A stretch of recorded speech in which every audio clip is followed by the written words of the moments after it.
So Yeah, when it like comes to the big when it comes to boy. the topic of the room, we're trying to figure out if any of you guys have any evidence for the Earth being a globe. That'd be cool. Negatives. Excellent. All right. Next. Does anybody? Anybody? Ah. The I visibility. mean, it's cool if you of don't, but I mean, it's just we're asking everybody here. The visibility of distance of objects on Earth's surface. Lunar eclipses also prove He just that Googled the it, bro. Earth is round. Just ChatGPT that, bro. No, Yeah, think about it. All right, if you critically, hold on, Moxie, if you critically think about the lunar eclipse, I guarantee you wouldn't be able to tell me that you know that's the Earth casting a shadow on the moon. Guarantee it. So we're just like not using our brain now, or what? No, use your brain. Yeah. But I'm saying, can you tell me that you can verify that it's the Earth getting in the way of the sunlight causing the lunar eclipse? Can you tell me that? Okay, you explain to me what a lunar eclipse is then, please. Bro, you Tell me, said it's dude. evidence that the Earth is a globe, bro. You explain it. It's your evidence, so-called. If you've seen a lunar eclipse, then you'll be able to see that the Earth passes between the moon. How do you know that? Because I've never seen it. that. My eyes. No. You see the lunar eclipse. How do you know? Do you see the Earth interrupting the sunlight? No, because I'm on the Earth. What? Okay, so how is it possible that you know that it's the Earth interrupting the sunlight? How do you know that? Science? I don't know. Like what? I know that's the part where we're saying you don't know, Moxie. You're just assuming that the sun's interrupting. You're just assuming the Earth's interrupting the sunlight, causing the lunar eclipse. You're assuming that. You don't know but it. if you look at it, you can see a round shadow. So do you know? Okay, that's fine. That's fine. Do you know it's the Earth causing that shadow? Strong evidence would indicate that it is. No, it's not strong evidence. It's either it's causing the shadow or it's not. Evidence would indicate that it is. Is it either causing the shadow or not? It is, yes, because the evidence. Then how do you know? Okay, it is, yes. How do you know? Because the evidence stated indicates that it is. What stated? Evidence stated. What stated? The evidence not stated by me, but the evidence provided when you're doing any research on lunar eclipse would indicate the fact. What's the evidence? Yeah, what is the evidence? Yeah, I don't know off the top of my head. But that's important right there. See, there it is right there. You just said it right there. That's the answer. I haven't done any. You don't know. I haven't done any research on lunar eclipse in years. But Moxie, you brought it up. You brought it up, Moxie. You brought it up. Okay, do you want me to Google the evidence? Or no, you don't need to, because right now, listen, bro, you don't know it right now. So you brought it up, right, as evidence that the Earth is a globe. Now you realize you don't know if it's actually the Earth interrupting the sunlight, causing the lunar eclipse. You don't know that to be true. I do though. You just finished saying you don't know, bro. You want to go back to you saying you don't know again? I don't know right now because I don't have the evidence. There you go. So then, if you don't know, no, then if you don't know the evidence off the top what of are my you head. talking about? I don't know, but I do know. You're confused, sir. Yeah, I don't know the evidence off the top of my head. Sorry, I can't cite 18 pages it was of evidence your head. claim. You were bringing forward this information I can search up the evidence if you really. You don't need to, because you don't know now. I don't. So here's what needs to happen. Because it would prove you're incorrect. Is that what? Moxie? All you got to do is admit that you don't know. Therefore, you don't know truly if that's what's the cause of the lunar eclipse. You don't know that. I do know though. Scientific Stop evidence saying. would state Listen, that bro. it is. Stop saying that you do know, because you've admitted you don't know. I didn't admit that I don't know. I admitted that I don't know the evidence that dictates. That's what you don't know. It's the evidence that causes the lunar eclipse, which would be the Earth interrupting the sunlight. Turning our brain off permanently, or do we just have extra chromosomes? What do you mean turning your brain off? You're not giving the evidence for the Earth interrupting the sunlight. I can get the evidence if you want. What? I can get the evidence means you don't have it now. You're supposed to do that first before you bring it up, ding dong. This is your evidence, so-called. Yes, Why would you bring it up if you don't have evidence? Every single question brought up. I didn't predict, and therefore you brought. Bro, listen. You got me. You flat. Hail Hitler. No. Just relax, all right? Because you're going a bit too much. All we're doing is for you to turn on your critical thinking. You're going to realize that every time you think that it's globe evidence, it's always going to come back to you really don't know if it is or not. That's all it comes back to. I'm just showing you, dude. Like, that's all I'm doing. I'm showing you that every time we get into this with people, they're so confident thinking that they're going to bring globe evidence, and it turns out they get into questions where like, well, shit, I don't really know. That's all I'm Okay, pointing so out to you, man. If I look at a picture of the Earth, I see it is round. Where's the evidence? Okay, so Saying when that you it's have round? when you have a picture of the Earth that looks like it's a globe, when you walk outside, can you compare that picture to anything you see? I have personally flied in a plane, and I can compare it slightly. Yes. That's Slightly. fucking bullshit. If you No, look you out, don't see. If you No, look you out don't the see. window of a plane, you can see Bro, it. listen to me when I say this very carefully. You don't see the image that they show you, that globe image. You don't see that in an airplane window, bro. You do not. You don't see see that, but you can see a curve, so you can make the assumption. You don't see that, but you there's see a curve, bro. That's you're so I'm not allowed grasping to at straws, interrupt you, brother. but you're allowed to interrupt. You're literally pulling shit directly out of your asshole because That this is not nobody proving you've says never even that. been in an That airplane, that is where shit tends to come from. I'll be honest. Yeah, nobody You've even never been in claims an that, airplane, bro. bro. What about But I mean, if you look and there's a curve, at what point does it become you flat? didn't do that. Is it slightly curved and then it's So- flat? Or like, No. what Yeah. is it? Well, what you're talking about right now is that the Earth is curving from an airplane window.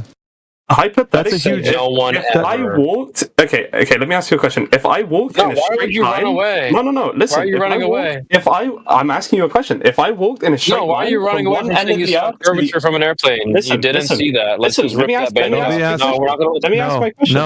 No. If We're not going to run away from your question. If I walk from what you're running away from my question, you're running away from my question. What are we? No, we're No. running. We're not. We're tying your dumb ass down to the thing you just said 2 seconds ago that you see curvature from an airplane.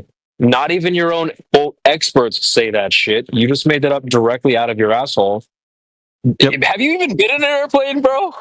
You started to sound broke, like you'd never been in an airplane before. They're literally just trolling you, bro. Don't listen to these. No, this isn't a troll. Hold on a second. Yeah, You think you're we're all trolling that fucking guy? trolls. No, No, it's you're the all other way fucking around. trolls. He's trolling us. Have you seen curve No, from an no, airplane window, based Arab? Yeah, get him. You don't need to. You don't need to. You don't need to. Can So you, what? though? Where You're can known you to get just coverage? troll niggas. You're all known to just be fucking trolls. Don't listen to this Yeah. guy. So why are you just trying to interrupt without any evidence to bring forward that the Earth is a globe? I don't get it. I mean, if you're coming in hot, then come in hot, man. Don't be coming in here and just like putting yourself on mute. Like, what's that all about? I'm not talking to deranged, middle-aged, crazy people. You're talking to that's all, yourself, dude. Is that all you got? There's like you're lacking in the realm of intelligence, dude. Just here for Where's all this? entertainment. I'm not. Where's all engaging this with you young anymore. intelligence, man? Deal with You it. should come Then forward with leave, some bro. information. Deal with it. Yeah, I'm dealing Just with leave you then. just muting up, bro. Like that's all I'm dealing with. Abdul, get the rocks. All I'm waiting for is somebody who's intelligent enough to have a conversation. That's it. What about time zones? Get the rocks. How do you explain time zones Get the rocks. if Yeah, they're it's flat? the question is malformed, Unlucky. Do you mean actually night and day? No, time zones are How can there be different time zones if the they're time zones were a construct of trade and commerce, so they have nothing to do with the idea that the Earth is. How come half the Earth have a day and It's night? day and night. That's what I said. It's a malformed question. You meant to ask for day and night cycles. Yeah. Yeah, but how come half the Earth have a nighttime if Okay, it's half flat? the Earth. Yeah, half the Earth denotes that you have a picture in your mind of what you think the Earth looks like already, which means you're thinking of it as a globe. So right now, you're putting the idea that the Earth is already a globe in your head by asking us a question: how do you have day and night cycles if one half of the Earth is day, the other half is night? So in your mind, the Earth is already a globe. You're asking us how we can come up with anything different than that. But the problem is you haven't verified that the day and night cycles are based on a sphere. You haven't verified that because you have to first verify the Earth being a globe for that idea that you have for day and night cycles to even exist the way you think they do. If the Earth was flat, Don't say it. there wouldn't. No, there sir. wouldn't be a day and No, night. you didn't prove. You didn't prove. Right now, listen to me, dude. You didn't prove that the Earth is a globe, number one. So you can't ask about if the Earth is flat first. You have to first demonstrate that you know the Earth is a globe by showing evidence that it is. If the Earth was flat, No, sir. No, There- you there keep. would You be- can't there keep would talking be- about. No, you can't would- keep talking about flat Earth. You gotta prove your globe first. Do I that thought we first. didn't interrupt in here. I thought we didn't Yeah, interrupt. you have to show that the Earth is a globe before you can proceed. You keep interrupting, my friend. If you're not going to tell me how the Earth is a globe, I'll just go to somebody else. How about that? Holy shit, you have AIDS. Like, Is that all you got? You're either going to prove the Earth is a globe, or you're going to be too afraid to do it and mute up. One of the two. Brother, you're the one that keeps interrupting and muting everybody who interrupts you. You have a fragile ego.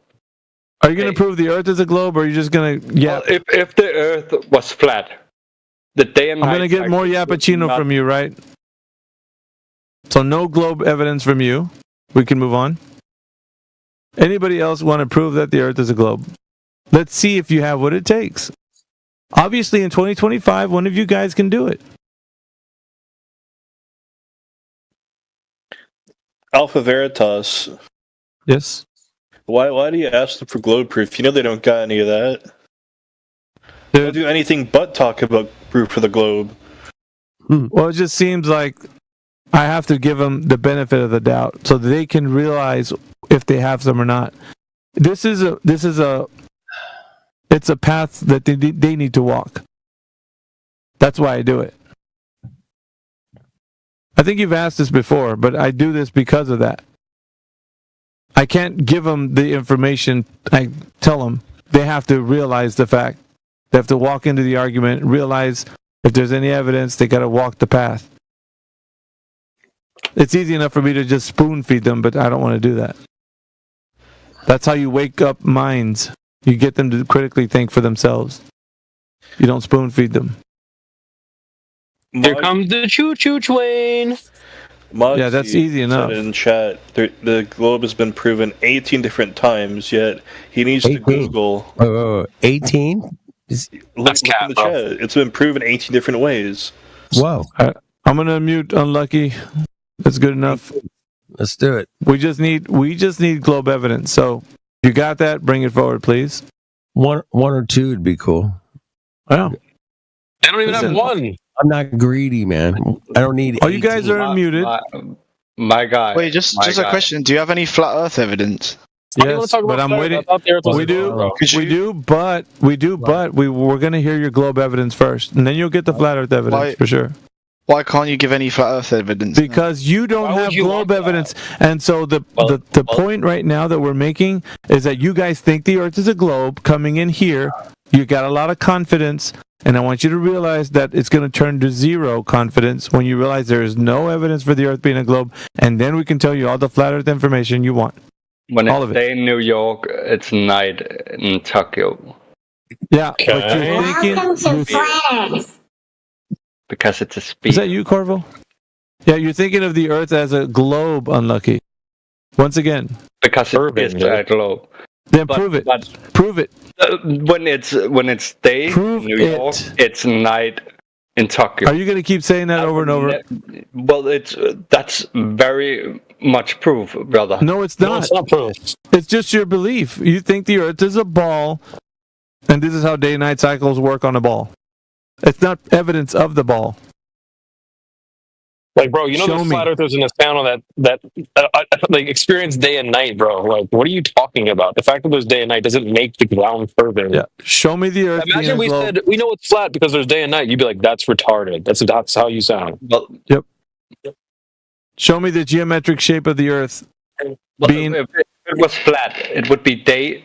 Would you stop saying that, dude? That's not going to work. If you say it 1,000 more times, it won't work. You need to provide evidence that the Earth is a ball. Geometrically. 1,000 more times isn't going to make it a ball, dude. You saying the same thing over and over again. And don't tell us how flat Earth is. You definitely don't know, bro. We'll handle that. All right, so no evidence from Unlucky, just his belief that he thinks he lives on a ball. Anybody else? You gotta let him chat GPT it a little bit more in the game. Possibly. That's fucking crazy. The guy's like, well, it's stated evidence. Okay, what's the evidence? Well, I can't state it. What the fuck, man? I don't know. Provide any evidence the Earth is flat, and I will say, why do you even want that? Why do you want that? You think flat Earth is retarded? You think it's cap? Hold on, we can, but okay, you're saying 100% it's a globe. So why would you even talk about there being a flat Earth? We're gonna deny you flat Earth evidence because you haven't provided any globe Earth. What's your job? For you to demand something to be disproven, you have to prove something exists first, and you're not. Your evidence is I can't see a curve. That's like me saying No one said Asian that. girls can't get pregnant because I've never seen a pregnant Asian All right, so girl. prove the Earth being a ball. Prove the Earth being a ball, then. Already If it's so have, easy, just said. Like, I don't know. is it so easy? Just do it. Prove it Do you know being a ball. Do you know what it's like, right? It's like I'm the Oh, captain stop of the ship, complaining, right? dude. You're It's just like- complaining it's like, now. No. Listen, it's like No, I'm not gonna it's not listen. like You're gonna get muted. I Not tell like you, that. No one's gonna it's not listen. like that. No one's gonna listen. It's not like that at all. I could easily take the mic away from you. I don't like doing it, but I want you to provide evidence that the Earth is a ball, like you think it is. Stop talking about the forum and what we're doing here. That's boring. And you don't get Asian girls, bro. Relax. Prove that the Earth is a ball, dude. That's all you gotta do. Spinning ball. That'd be cool. Yeah, spinning water ball. Oh, spinning water ball. I like it. Go ahead. Go ahead, Moxie. It's the same you guy that said give me the mic temperature back. from an airplane, dude. Thank you. I just want to say the lion rapes the small dog. Prove that it doesn't. Oh, whatever. Nice one, bro.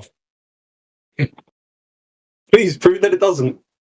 You're laughing because listen, you're laughing because all you got is this lowbrow content. You can't provide evidence that the Earth is a globe, and it's getting you upset. The Earth is flat, and I've already provided. It's getting you upset because you can't provide evidence for the globe.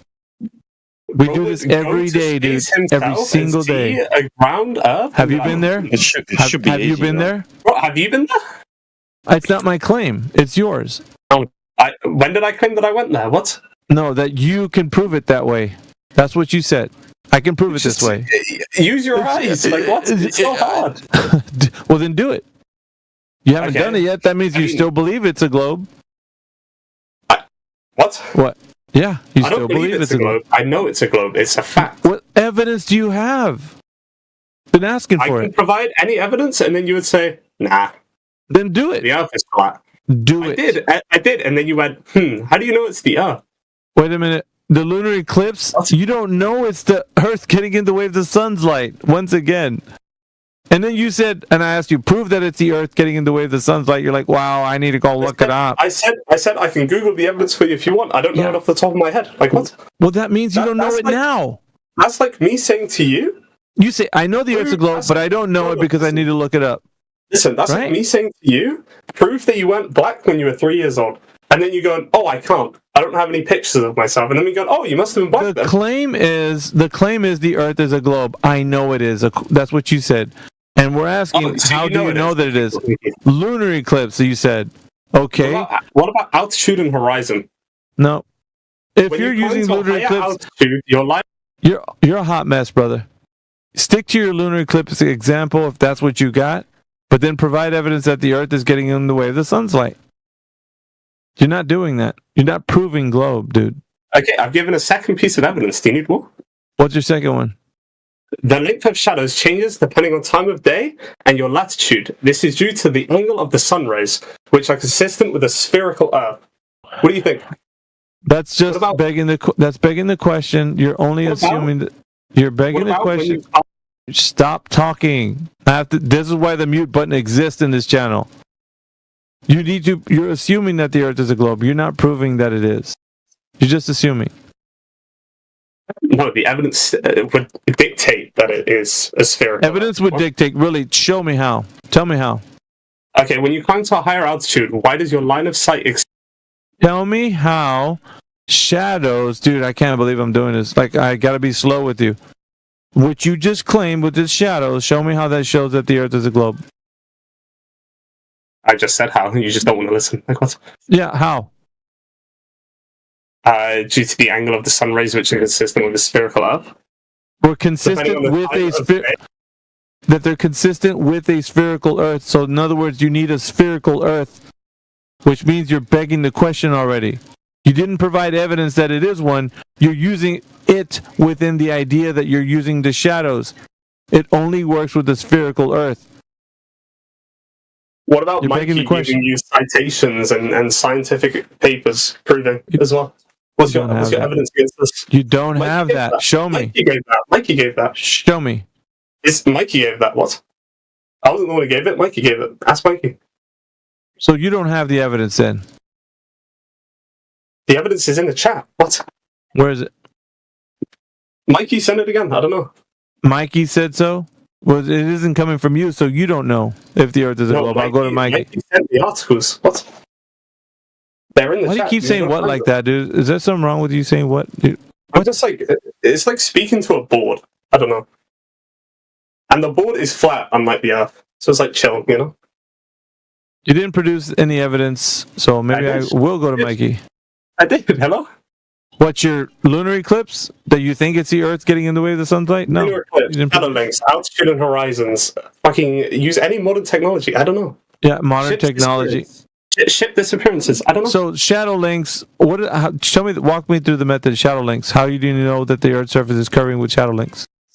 The length of shadow changes depending on the time of day, which would indicate that the Earth is spherical. No? How do you know that? Do you agree? Do you agree or disagree? How do you know that? I disagree wholeheartedly. You disagree wholeheartedly? Okay, so yes. you're just a retard. Like, that's chill. Is that your best rebuttal? I'm just a retard because I don't agree with you? Okay, so why does the angle change with the sun rays if the Earth is flat? How would it angle around a flat surface? It's simple. I can show you. You have in your room. You have a light source, right? Do this. Put two objects. One object right underneath that light source. One object farther away from the light source. From the proximity of that light source, you're going to have an angle that's going to be cast on the ground from the shadow that the object makes. That's farther away from the light source. The one underneath the light source will produce hardly any shadow, if any, but probably no shadow at all. So you can have this. You can replicate the same method with the angle to a light source, depending on the proximity of the light source to the object that's on the ground, on a flat surface, on your floor. So what I've just done is I showed you that it can happen on a flat surface, which could be an Earth that's a horizontal plane. The sun goes forward and backwards, or do you think it goes left and right, or which way do you think it goes? The observation of the sun moving east to west every single day on the surface of the Earth is what everybody witnesses.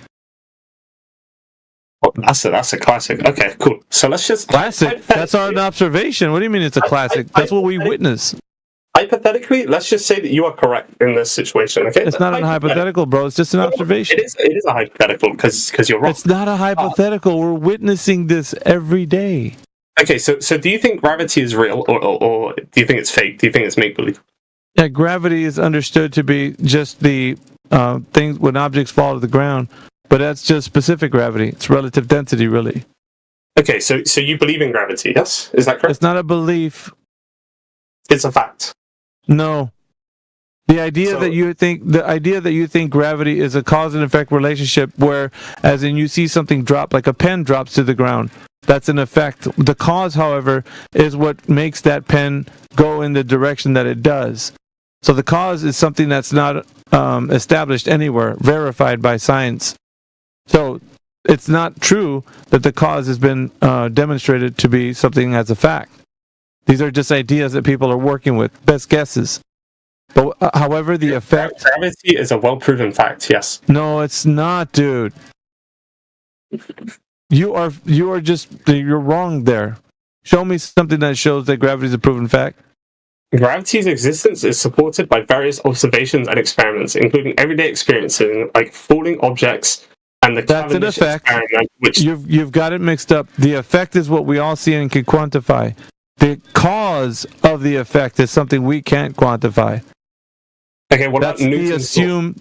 Say again? What about Newton's law? What about it? Do you think it's true or false? What did it state? Newton's law is the law that states that any two objects in the universe attract each other with a force. Yeah, that's incorrect. That's incorrect. Okay. Yes. Cool. So we're just disagreeing with facts. Well, what's the evidence that that's true? It's not been proven. Huh? Where's the demonstration for this that shows that this is true? Describing how objects move and interact? Like what? No, objects that are being pulled to the center of their mass. Where do we have an evidence of this demonstrated? I'm speaking to a brick. You're a brick. I'm asking for the evidence of what you're talking about, You're a sir. brick. I don't know. So you don't have evidence then for this? Just go Google it, bro. I don't know. Yeah, you telling me I'm a brick doesn't solidify the point that you're trying to make, sir. Doesn't do that. These are all like proven facts. Like I don't. Well, then show me where the demonstration exists, sir. Do you want me to Google like any experiment? Does that mean that you don't know right now? Does that mean you don't know right now? Do you want me to like Google? Does that mean that you don't know right now, Moxie? No. Do you want me to get a specific experiment? You don't know if it's been proven, and you're coming in with a lot of confidence thinking that it is. Nah, you're just you're rage baiting, aren't you? I'm challenging your mind right now. Is what I'm. So you're just rage baiting. Okay, cool. I'm glad Moxie. Thank you. I no longer need to be here because I now know that you are a professional rage baiter. You got me. Well done. I'm not a professional rage baiter, dude. I want you to critically think about the things that you talk about in here. That's all. No, you're just a rage baiter. Like it's chill. Not rage baiting you. You are. There's no way that you're not. Like, there's no way that I'm not. That's not my intention. What I want you to do is. My intention right now is for you to critically think about the things that you're talking about to verify any of the points. And I'm guaranteeing you that the idea that the Earth is a globe, sitting and residing in the cosmos, in the vacuum of space, it's all a fairy tale, sir. It's what you and everybody else have been believing for such a long time.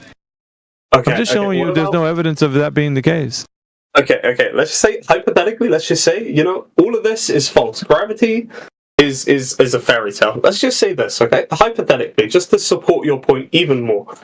So what about satellites and other modern technologies that have direct visual and observational evidence that the Earth is a sphere? Okay. How can we validate any of those images that we receive from these supposed satellites? Look at the images. Use your eyes. Yeah, seeing an image is one thing. Validating them is another thing. So, in order for you to validate something to be true, what would you have to do? If you had a method of hold on, Moxie. If you had a method of inquiry on the image, right? If you said, I'm wondering if this image is what they're showing me, could you compare it to anything you see in the physical and natural world? So, what you're basically saying is, if you yourself cannot see it, then it can't be true.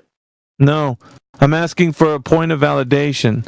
Somebody shows you something, like if I had a picture of a Lamborghini, and I say, check this out, man, I got this in my garage. You're like, yeah, right. And you have a choice. And this is what you do with any information, right? So when you see these images of the globe, you have a choice, Moxie. You can accept that to believe that's true, or you can challenge it. You could say, wait a minute, how do I know this is true? This is the part of critical thinking that everybody's lost over time. Nobody has it anymore. Like, you guys freely accept all information. I think that's detrimental to your mind.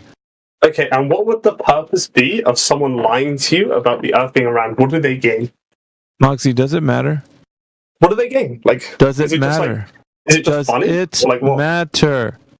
No, like, I want to know your reason for believing that it is a lie. It's not a belief, sir. What do they gain? Listen, any of these questions that are being answered by you or anyone else, it's not. Okay, so we're just trying to figure out whether there's any evidence to back up any of these claims. That's all we're doing. And it turns out that there isn't any evidence to back up any of these claims. And I'm only giving you a method, or at least a process, by which you can interpret the reality of the situation, a way that you can think about things. So you can think about it like, okay, it's true or not true. You can question things. You're free to do that. You make choices every day. So you can make a choice to say, I want to question this thing. Put it to the test. Okay, or so put it. You can just choose to believe it. Proof of evidence? Go drop an apple. I don't know. That's Shout an out effect. to Mikey in the chat for saying this. That's an effect. An effect of gravity, yes? Yeah, what's the cause of that effect? Gravity. That's circular. You're using the same word for the cause as you do for the effect. The effect of gravity is pulling the object to the ground. That's the cause that you're trying to ascribe to it. No, the cause is gravity. The effect is pulling the apple to the ground. Listen to me, dude. When you're talking about something falling to the ground, you're saying, I see something happen. That's the effect. The cause is when you say it's falling to the ground because it's being pulled to the center of mass. That's the cause. You're ascribing that cause and the effect, and you're conflating both of those and making them sound like they're the same, and they're not. Okay, so using deductive reasoning, right? You can say the apple falls to the ground, yeah? Why does the apple fall to the ground? You drop the apple falls to the ground because of gravity. Can you say this? Yes or no? You're conflating gravity as the cause and effect, Moxie. No. Gravity is the cause. The effect is it falling to the ground. No, it's the effect. You're conflating that the cause is known. It's not known the cause by is known. anyone. The cause is known No, as it's not. What's the cause for the apple falling? Gravity. Stop the That's just a word. Gravity is gravitational. It's an umbrella term. Gravity is an umbrella term that you're using right now. It's an umbrella term. It's either understood under Newtonian or Einsteinian. Which one of those do you think gravity is the cause for the effect? You finally get your point about holy. The effect is it falling to the ground. That is the effect of gravity. Yes. What are you not understanding? I don't get it. You're not understanding. The cause is what they claim that's happening. That something's being attracted to the ground by mass attracting itself to the center of the other mass. That's the cause. The effect is what you see happening. The apple falls. You're confused. I'm unconfused, or at least trying to get you to stop being confused. I'm not confused. Like, I don't know. What don't you know? I don't know how you think I'm confused. Like, because you're conflating cause and effect, and then you keep saying that both of those are just one singular. It's just gravity. No, you didn't parse out what it means. You see something happening. That's what you're seeing. It's the effect. The cause of it, however, is the theory. I think it's doing this because mass attracts mass or whatever. It doesn't matter what you insert there. You're ascribing a cause to the effect. Making sense? I mean, it doesn't make sense if it's incorrect. I don't know. Like, you haven't validated. You haven't validated. Can you validate that gravity is not a real thing in any form of way? The cause has never been validated by anyone. There's no onus on anyone to prove a negative. There's no onus on anyone to prove a negative. So if you want to make a claim that something is creating another thing to occur, then the onus is on you to demonstrate it and prove it scientifically. Yep. Okay, demonstrate the other. But you guys have proved nothing so far.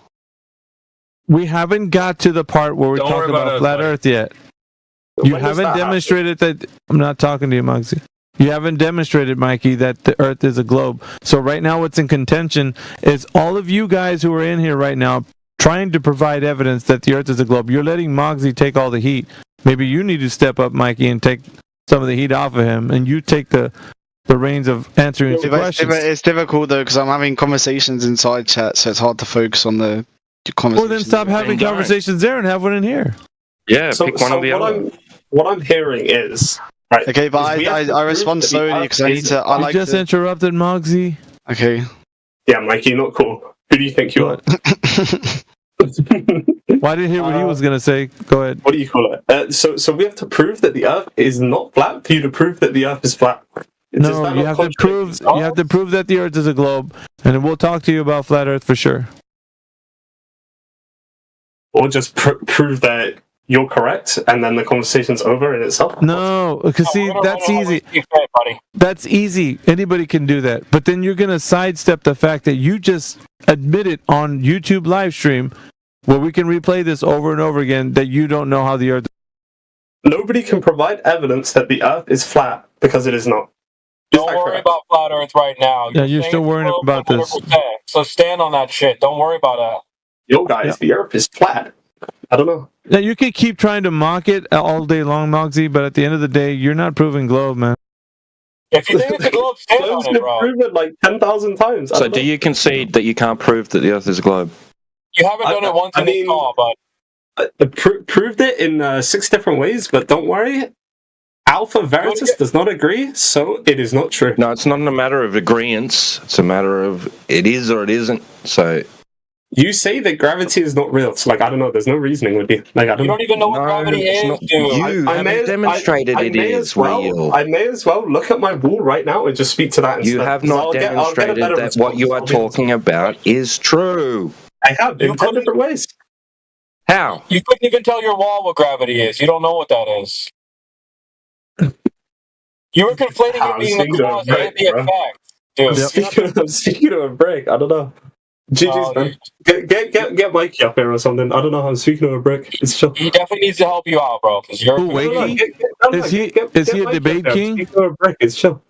Is he Wakey a pretty good debater or something? Like, bring him in. I said Mikey, not Wakey. What? I thought you said Wakey. All right, Mikey, whoever. Can you provide evidence that the Earth is a globe, Mikey? Same shit. What do you mean by provide evidence? Like give you citations and stuff? It doesn't matter. I guess anything will do. We have to validate that your claim, being that the Earth is a globe, is something can be demonstrated to be real. So, in what way?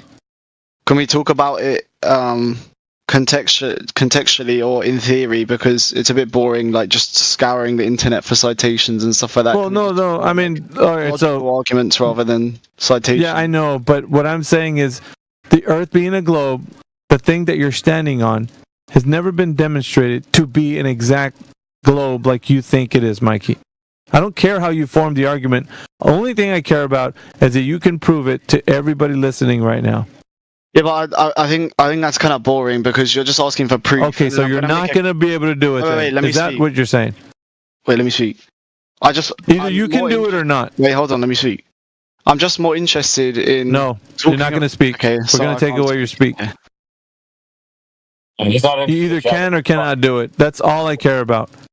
Listen, when I'm asking these questions, just say you can do it or not. Don't let your pride get in the way. That's not a power trip. You can either do the thing that I'm asking or not. It's a bit of a power trip.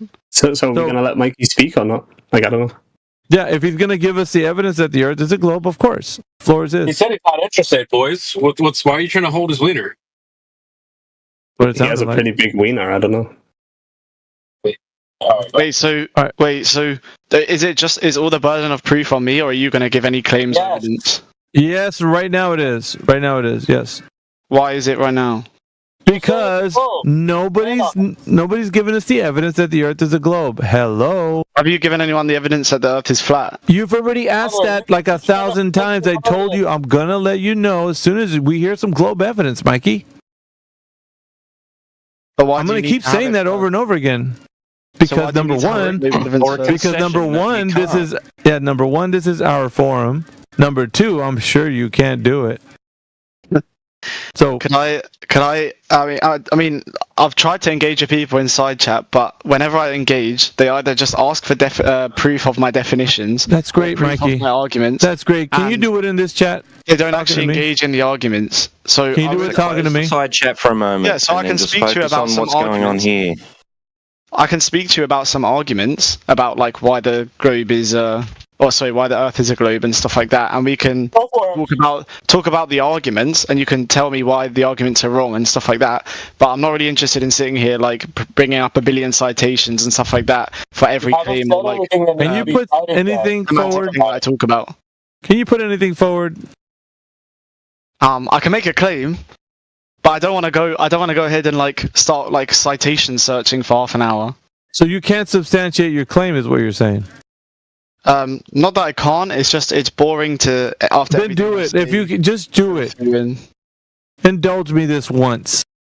Prove that the Earth is a globe with one of your claims. Just do it. I mean, me personally, I know that you guys have a lot of like citations. Oh, for God's sakes, Mikey, don't give us a yappuccino, bro. Just do it. I don't have any citations on hand, so I need to look. All right, man. He's not the one. He's not the one. He's not the Monty, savior. you advocated for Mikey, so what am I getting from him, dude? Just a runaround? Like, he's asking you for genuine points. I don't know. Genuine points. Which one? Hold on, Mikey. What genuine point did he have? Wait, I can make a claim. I'm gonna hold you down, Mikey. I don't need you talking. Moxie, what genuine point did he have? I did not speak on behalf of others. Thank you. You don't know. I said I don't speak on behalf of others. You guys are good at haggling, but you're not good at producing evidence. You like to haggle all day long. You have produced no evidence. That's what I'm. Don't worry about it. It's hypocritical. I already told you. Us. Don't worry about us, dude. You're saying it's a globe. Stand on that shit. Don't worry about us, dude. You're getting CB frustrated, bro. I'm worried because you're saying that the Earth is flat, but you provide no evidence. Dude. You're saying it's a globe. Stand on it. Just stop worrying about something you don't believe in, bro. If it's a globe, give us the proof. We'll move on.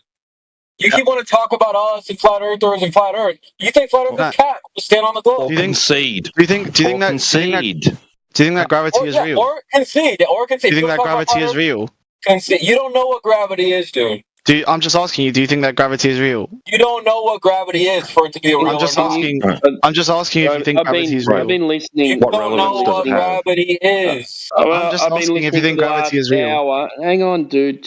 I've been listening the last hour, and I'm getting a headache. Can you guys either say you don't know the Earth's a globe, or present some evidence that it is? It's okay if you don't know it is. That's fine. But flat Earth, though.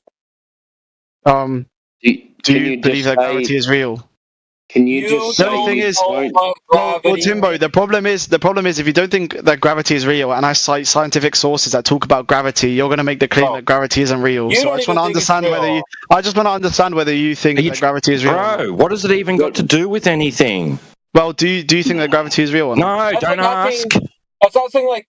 Is Bogolgork real? You don't know I'm not allowed to ask. That is, dude. So I'm not allowed to ask questions, but you can ask questions. Are you going to present evidence for the Earth being a globe or not? Will you accept evidence that contains no, gravity? Don't ask me a fucking question. Are you going to or not? Are you going to do it or not? If I give you evidence, will you accept it? Are you going to or not? It's a yes or no fucking question. Are you going to or not? Are you going to accept the evidence if it has gravity? Don't ask me a question, yes or no. Are you going to accept the evidence if it has gravity? Yes or no, bro. You're not the one. Okay, you're going to go on mute. We're going to find somebody else. Thank you for playing. You're not engaging. Mikey, go on mute like a good little boy. Hang on, there's one, there's a question at hand, right? So the whole thing has been about, do you guys know the Earth is a sphere? It's been the question the whole time. If you don't know and you just believe it is, just say you believe it is, but I can't give you any evidence that it is. And then we can move on to gravity if you'd like. Hey, Mikey, don't speak if the Earth is flat. Hey, Mikey, don't speak if the Earth is flat. Meta Bros, don't worry, just relax. You shouldn't speak unless you have glow proof. That's all that needs to go down right now. Everyone else shut the fuck up. Yeah. Okay, go for it. Either say, I don't know, or present something.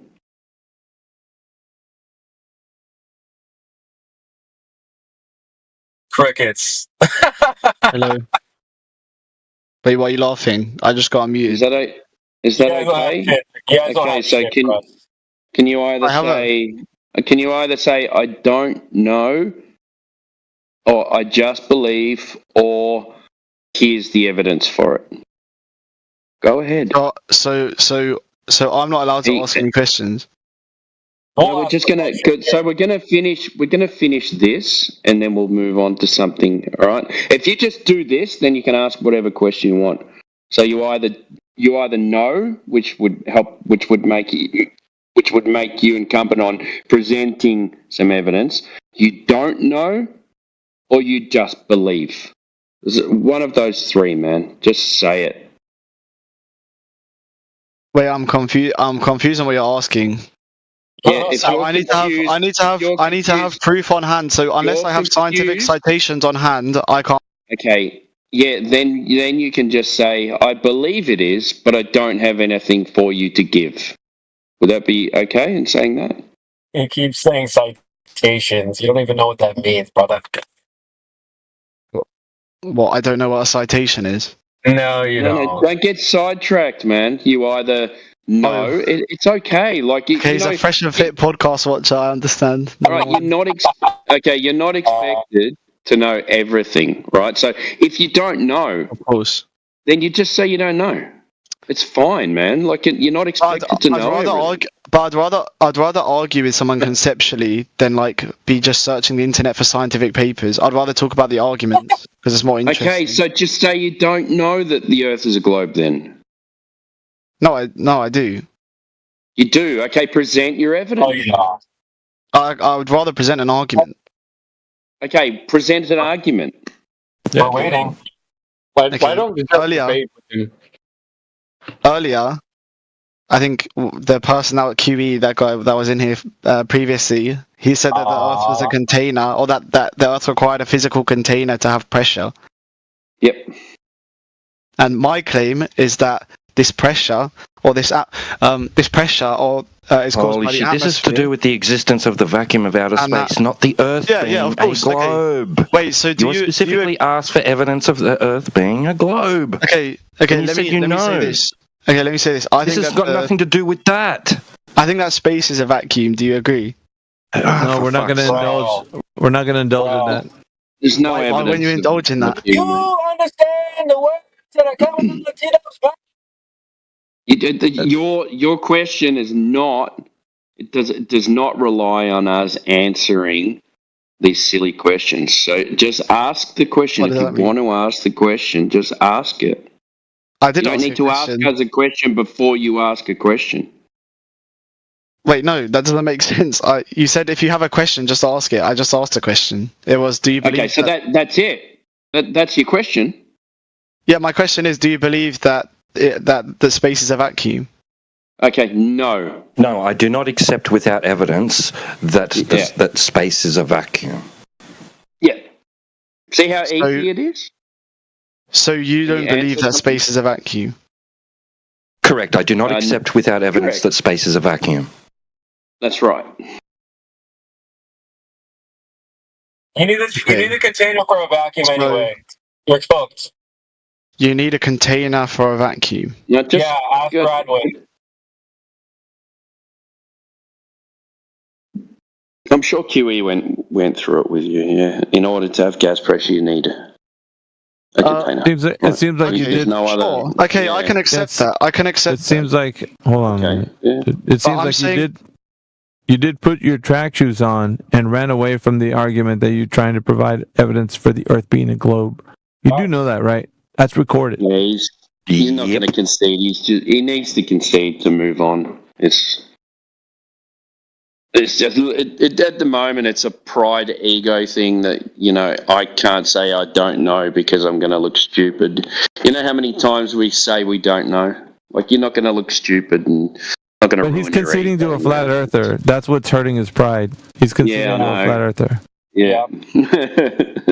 That's what's hurting. Well, that's a new syndrome unlocked. New syndrome unlocked. Can't look wrong in front of a flat earther syndrome.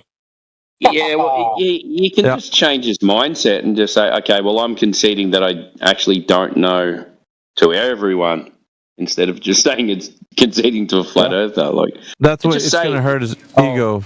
Yep. Yeah, can't concede to a flat earther syndrome. Yep. I don't know. I don't know why people can't admit that they don't know. It's fucking weird, man. It's so weird. So, wait, I want to give a quote of an experiment that occurred to prove that there's vacuum in space. But first, Nope. Experiment. So we're not doing what you want, man. It's simple. All you got to do is concede that you don't know if the Earth is a globe. Just concede. And then you can go on to talking about what you want. Wait, why'd you meet me? But I'm not going to concede that. But okay, then you're not going to be able to go to where you want. You can't move on then. Rocking in hard Can't move on. Yeah. We'll hold you here forever. You know that, right? Everything a flat earther says is wrong syndrome, CB, eh? Yep. Yeah, can't concede to a flat earther syndrome. That's a new syndrome unlocked tonight, chat.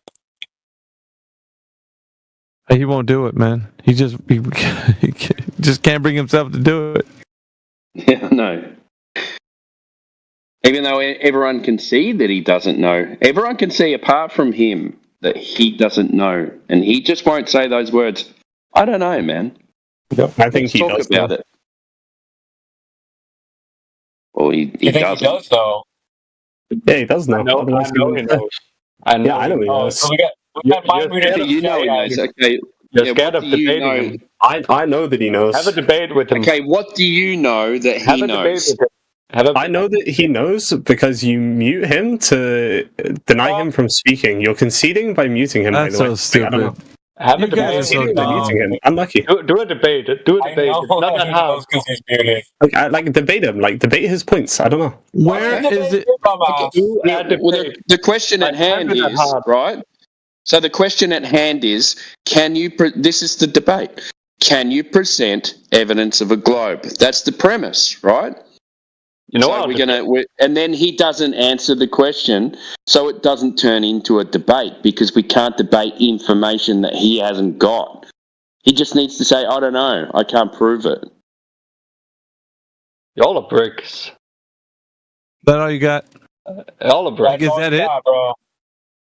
Debate him. It can't be that hard. Just have a debate with him.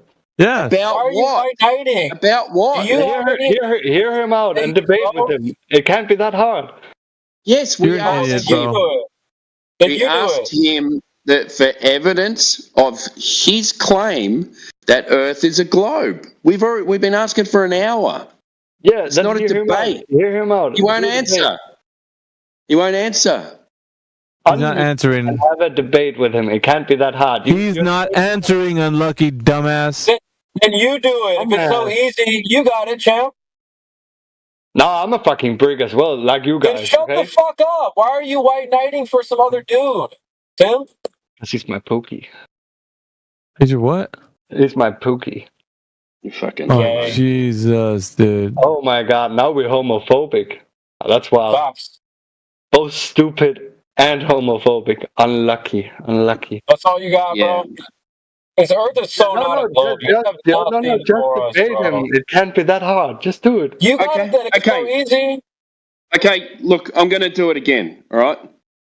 Where is he? It's so easy. Who was it? Was it Unlucky or Crafting? Mikey. Same shit. Okay, so do you believe that Earth is a globe? Yeah. Can you present some evidence that Earth is a globe? And I present some evidence. Sure. Yes. Go ahead. Aeroplanes rely on GPS systems in order to accurately navigate across vast distances. Okay, stop there. All right. So, how do you know that a plane is flying over a curved surface? Because in order for those GPS systems that they're relying on to be reliable or to work, they need to orbit a spherical Earth. Okay, can you show me that GPS relies on a globe? Can I show you that GPS relies on a globe? Yep. Yes. Sure, let me see if I can find anything. Let him Google it, chat. What do you mean, don't Google it? You want evidence? I said that's not what I said, but the fact that you have to Google it is crazy. Why is that crazy? You shouldn't speak unless you know things to be true. You shouldn't say things. But you want evidence. You want evidence. You don't want me knowing that it's true. Yeah, just you want don't evidence. worry. Just find it. Wait, so is your boy wrong or what? Guys, my bet is that in a minute he's going to say, "Look, well, it's global positioning systems." So yeah, that's what I was waiting for. He's just about to do that. He's just about to do that. You shouldn't say things like, "This is true." Okay, prove it. Well, hold on. Let me Google how it's true. You should know it before you say it. Just pro tip for you, bro. Yeah, facts. Like, come on, man. This is crazy. Wait, hold on. That deserves Don DeMarco, man. Let me Google my own shit first. No. So I'm just. I mean, you want evidence. Creation bit. You want evidence, right? Then say things that you know to be true. Wait, but you want evidence. You don't want my own opinion because I asked you my own opinion. You said you don't care. You said you just want evidence. So I'm trying to give you evidence. And now he's just moving away from. So why, when I'm getting the evidence, Hurry up with the Google search, bro. Because we could just Google it too. Why would we not? You do said, that? let me see if there is anything. Shit. Not, I'm going to get the information. You didn't even know if it fucking exists or not. No, I said I'm going to get it. You don't fucking know, dude. You don't fucking know. I do know the ice wall does fucking exist, cunt, and you cunts don't believe me, and I fucking. Hold on, we'll get to you in a second. Retard. The fucking ice wall, what? Yeah, don't listen to him. He doesn't represent us. Oh, okay. I'm an individual. Don't fall for bad Yes, actors. you surely are. Yes, you are. I belong to your gay collective. I have my own opinion, which is probably more correct than yours. You've got your own gay collective, don't you? Yes. Well, we're not offering you opinions here, by the way. Newsflash. Yeah, here we go. Dude, I'm telling you, I'm saving up now, boys. You like mock me and whatnot, but I've been saving the last 3 weeks to get enough supplies to take my tinny over. Hold on, bro. We'll get to you in a bit. We'll get to you in a bit. We're cooking some other dudes. Okay.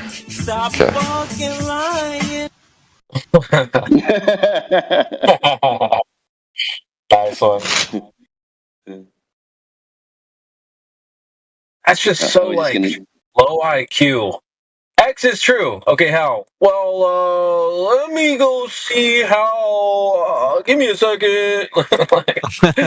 Holy shit, dude. You're supposed to do the Googling first and then say things that you know to be true. Well, you need a sphere before you can claim GPS too, so I don't know what he's looking for. Yeah. Wait, so you want us to predict all your questions to have the Google information, ready, or what? No, you should. dude. If you're arguing for the topic, you should know your arguments because the you question don't want is. arguments. You want evidence. I said I could. I said I could interact with you in terms of arguments, and you said no. You just want evidence. That's part of forming an argument. If you'd actually just want to, if you'd rather have a discussion on arguments, I can do that. But you said you want evidence.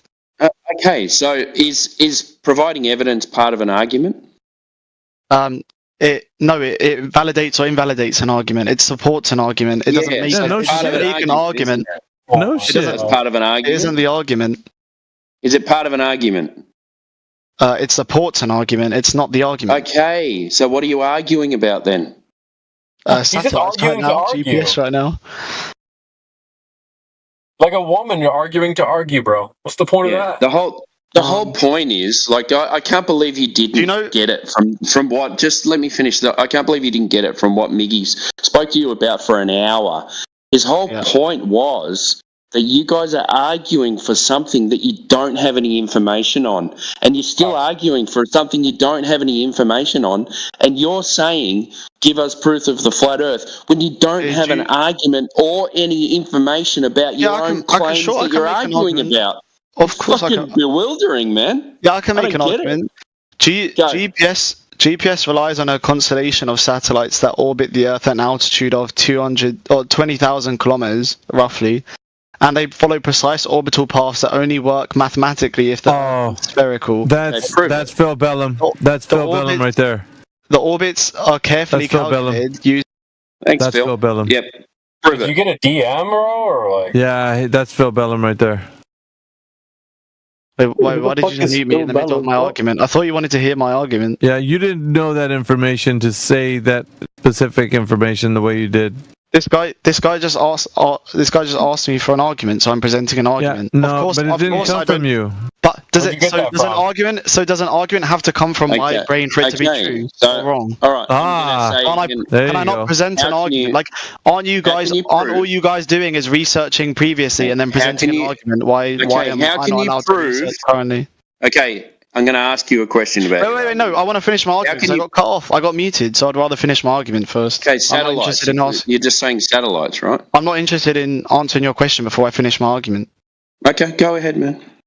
Thank you.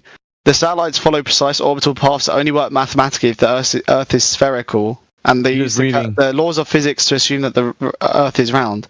Also, GPS... Well, yeah, I am reading. GPS determines your position by measuring the time it takes for signals to travel from multiple satellites to the receiver. The calculations that they use for GPS to work incorporate the Earth's curvature. And if the Earth was flat, the timing equation consistently would consistently produce errors. Bro, in that statement you just read, wait, bro, in that statement you just read, you said the statement, they assume the Earth is a globe. That's what you said. Wait, say that again? In your statement just now, you said that in that text, that they assume the Earth to be a globe. I said their orbits are carefully calculated using laws of physics. They assumed it to be a globe. That's what you just said, right? Read that thing out. That bit. I can repeat it, right. bro. No, but you said assuming. So you're assuming the Earth is a globe, right? Yeah. Right. I said their orbits. Wait, let me finish, bro. Let me finish. I said their orbits are carefully calculated using laws of physics that assume around Earth. Right. But do you understand that because those calculations work and because they can accurately determine the position of a satellite at any given point, you could do those calculations and assume that proves. Huh? You can't because that's not how GPSs work. If you use flat Earth mechanics, you're not getting it. You're arguing about stuff that you both don't know anything about. Flat Earth mechanics. That's just straight out of your asshole, bro. You just read an article. Now explain that article and explain how that all works. What do you mean? You want me to explain Yes. What you just read. And what do you mean by explain? What I read was an explanation, so I don't understand what you mean by explain how it all works. It's supposed to show the Earth to be a globe. You're saying they're assuming it to be a globe, dude. Shut the fuck up, man.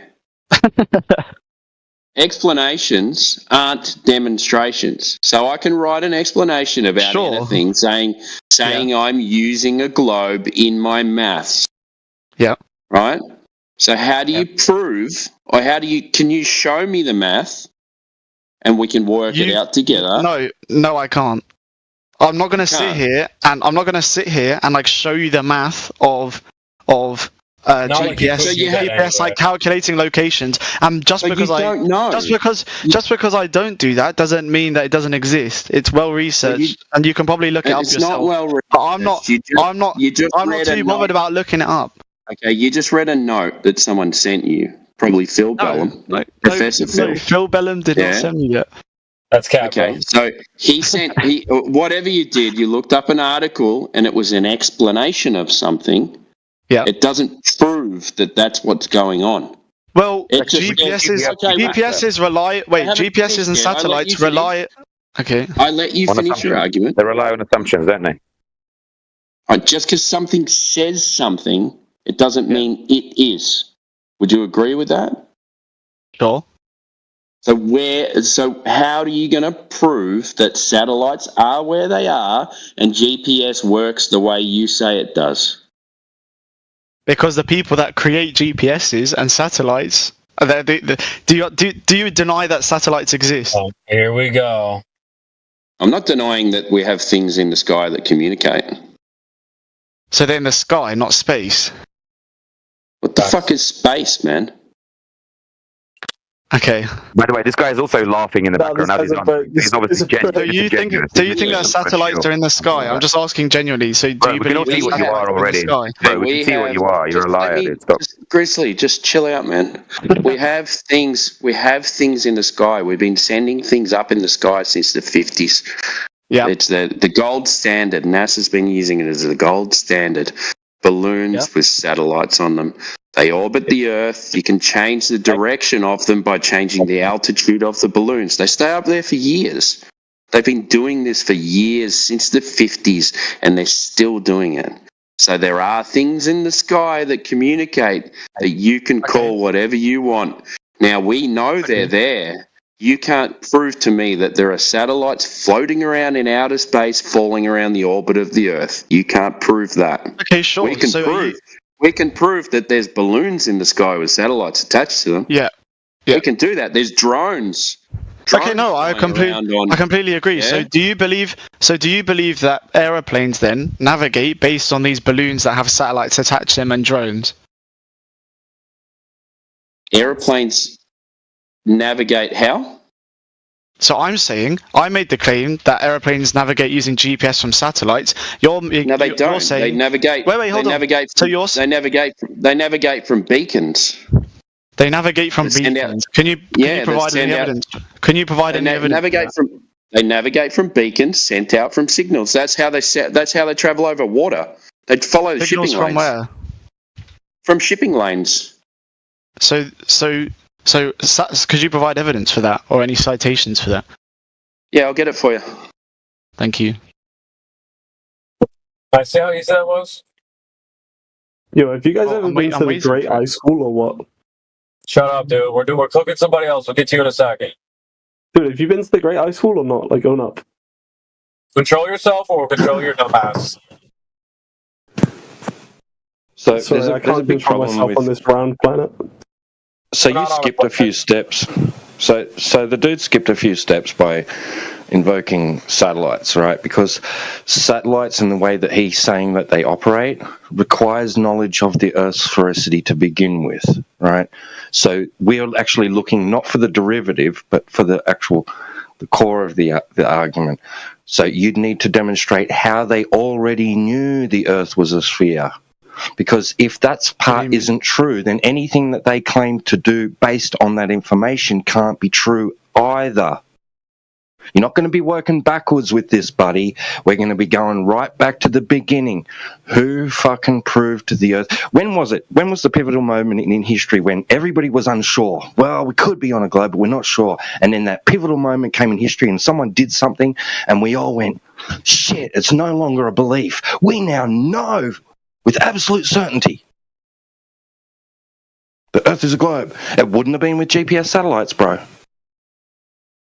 That's relative recent history. I don't recall in my lifetime everybody saying, we're not sure about the Earth, and then suddenly during my lifetime, they sent up a satellite and they all went, yay, we did it. It's absolutely, most definitely a globe, and there was a big celebration. Right. For sure, I don't deny that ground-based navigation systems exist. But I'm saying modern aeroplanes rely on GPS. Can I just finish this? Can I just finish this so I can hand it over and let someone else talk? Okay. Yep. Civil Aviation Safety Authority. Planes follow low navigational beacons across water. These beacons, like non-directional beacons, NDBS, transmit signals in all directions, allowing aircraft to use their automated direction finding, ADF, equipment to determine the beacon's location and correct course. According to the Civil Aviation Safety Authority, radio beacons that transmit signals in all directions. Aircraft are equipped with ADF equipment and can detect these signals and indicate the direction of the NDB. Navigate. By following the direction indicated by the ADF, pilots can navigate across water, particularly in areas where visual landmarks are limited. Got him.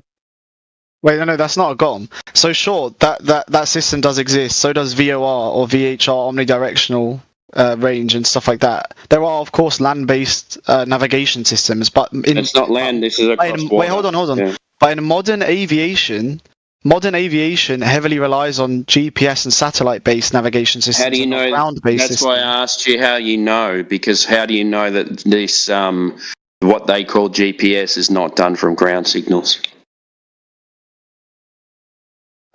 Because it's not because the technology but there's plenty of evidence to show that GPS relies on satellites.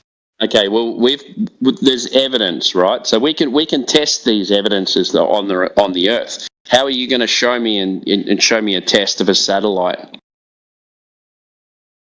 What do you mean? Well, I can show you that these things are true. Right? Oh, they exist. But you can't show me. Do you understand? You can't show me that a satellite that's falling around the Earth at 17,000 miles per hour is where you say it is. But I made a claim that satellites exist and GPS exists. You made a claim that ground-based navigation. You made a claim that ground-based navigation systems exist, and that doesn't necessarily refute that satellites or GPS systems exist. So this got him to prove that ground-based navigation systems exist. Doesn't really make sense because it doesn't refute my original claim. I said GPS. Just be quiet for a second. You said airplanes fly with GPS, and I showed you that they don't. No, that does not disprove that airplanes fly with GPS. That just proves that there's a ground-based method of. Okay, sure, I can probably get a citation for this. Probably. No, you can't. I can get a citation that airplanes fly with GPS. Hurry up with it then. Okay, hold on.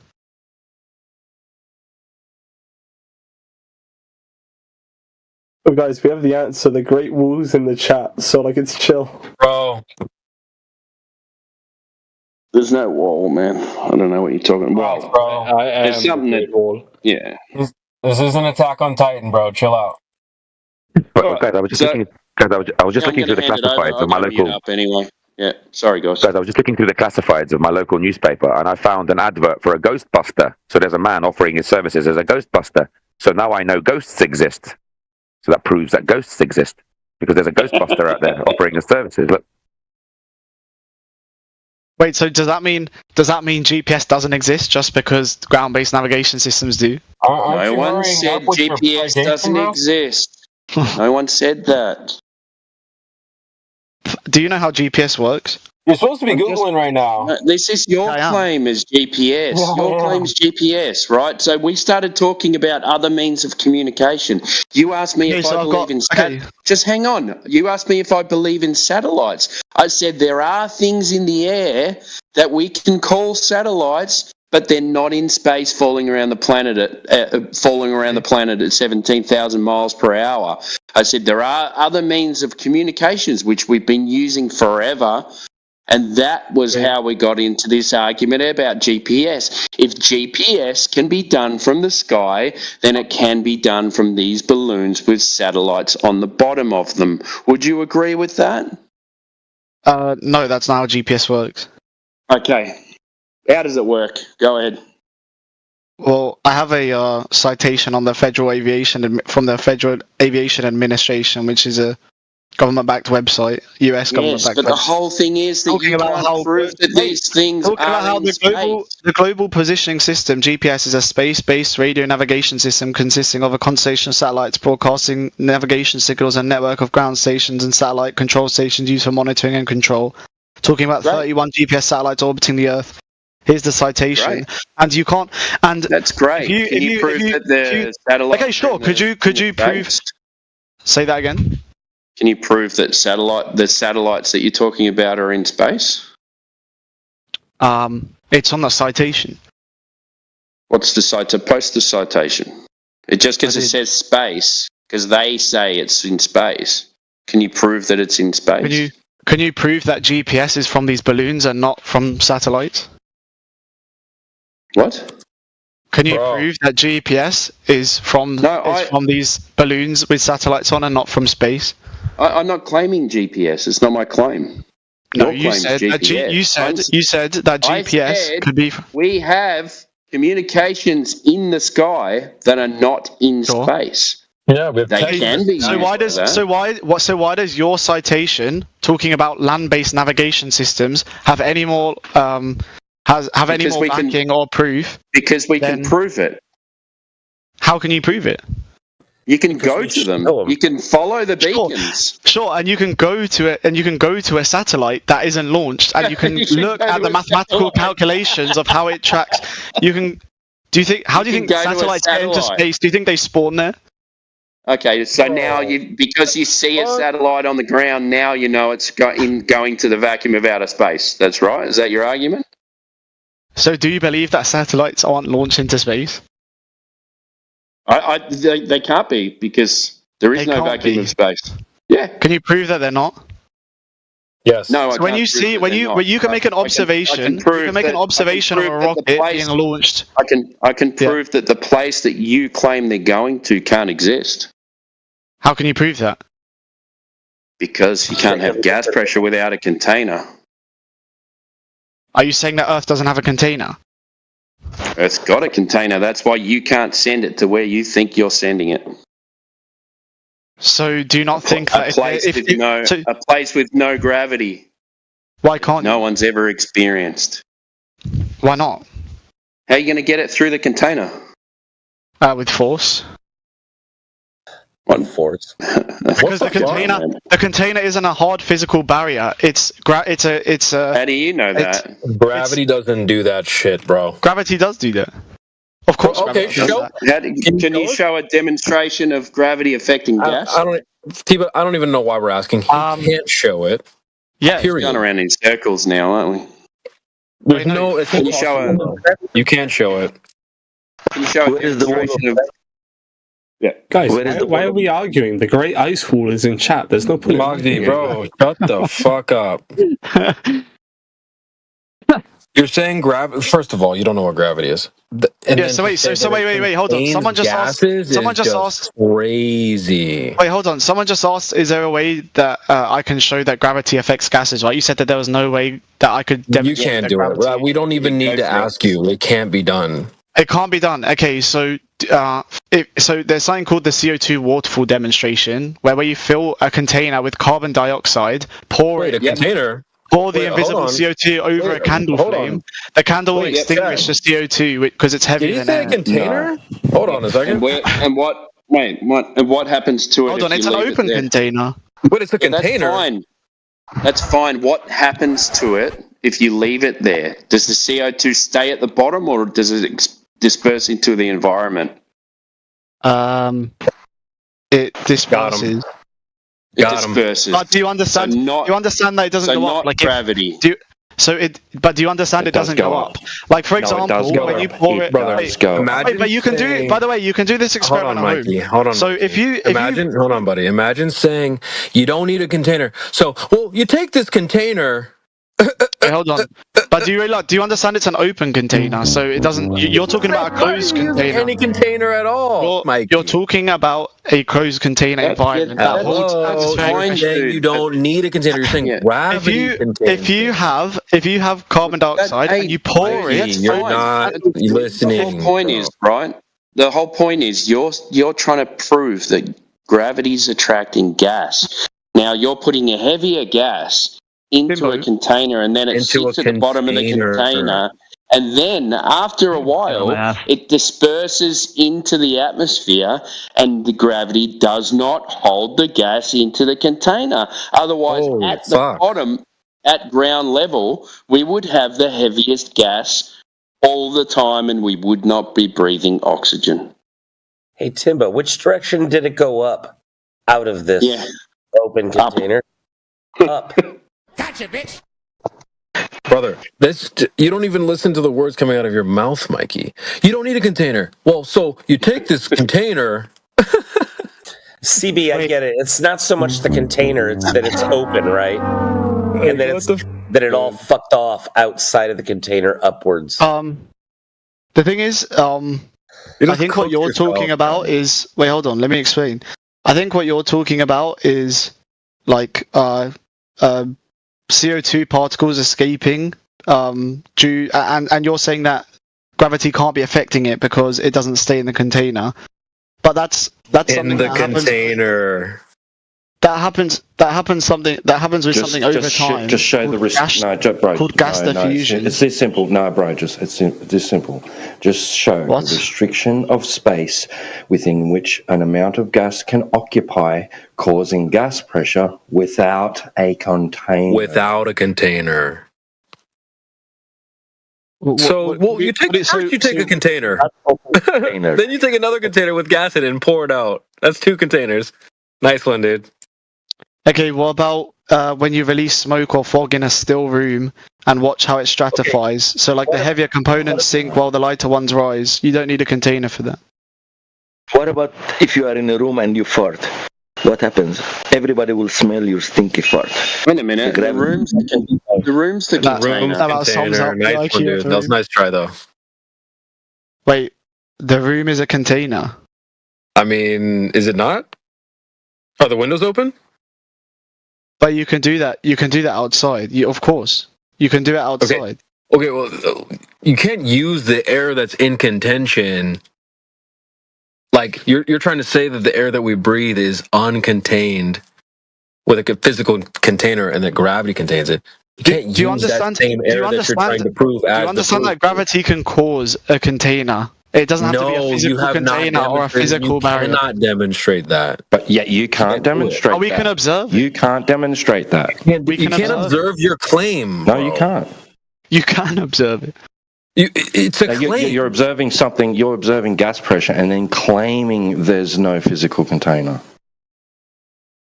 Look, you can't do it, bro. You just give up. Okay, so could you explain then why we have pressure or atmospheric pressure on Earth? Dude, Not from gravity. You need a container for Why gas is it? pressure. So why is it? So why is it when you go? So why is it when you go like mountain hiking at high altitude? Do you have? Why are less you asking us questions? Can you show us or not? Because we're saying you can't. You haven't shown us. Now you're asking, well, how come there's a gradient? Well, you need gas pressure to have a gradient, and you also need a container for that. But there is gas pressure. There is gas no shit. pressure, and there is a container. Yeah, no shit. What? Yeah, we know. Yeah, welcome. Congratulations. No, that's not a welcome. The container is the atmosphere, and the gas pressure. No, that's the gas pressure, you numb nuts. What? Do you know what gas pressure is? Yeah, it's the atmos. It's the air. Holy shit. Air is not gas. Air is not pressure. This guy's fucking retarded. Do you understand that air in itself is not pressure? An abundance of air in a set environment is pressure, or abundance or Air is the gas. Air is the gas, but gas is not equal to gas pressure. Okay, so what pressure? It's the same as water is not equal to water pressure. Like, do you not understand these? Like, this is just basic shit at this point. So where's gravity involved in this? Dude, it's not. One sec. That was kind of embarrassing. You're saying air. Not really. You're saying air is not. You're saying air is not pressure. What's the pressure at sea level? I don't know. That's a knowledge check. Gotcha, bitch. Well, that's not. What do you mean, gotcha, bitch? Yeah. Well, you're saying air is not pressure, but we have air pressure at sea level, right? Air pressure. 14 psi. Okay. So what? Yes, what air why? pressure. Yeah. So why are you saying that? What does that prove? You said air is not pressure. In order to have air, you need pressure. You dumbass. No, in order to wait, what? In order to have air pressure, you need air. You can have. In order to By the way, have you can have air. You need. In order to have air, you need pressure. No, we're live, right? You said air is the container. Some dumb shit like that. If you take all the pressure away, if you take all the pressure away, yeah, of course, but there's because no air, because pressure. Well, yeah, because pressure is I don't know, abundance or or sparsity of air molecules, but your which causes pressure. I think it's semantic. I think it's semantic because pressure does not equal air. You can have like a water pressure and stuff like that. It doesn't. You're forgetting what you're supposed to prove, bro. That we're saying you can't do. You're saying there's no oxygen in water. Nah, no, I'm get not, off water. What do you mean? I'm not saying that. Well, you just said there's no air in water. Do you know what air is? Oh my god, dude. Do you see Platter's profile picture? Let's just make this real simple for you. This guy Platter in the chat. Do you see his profile picture?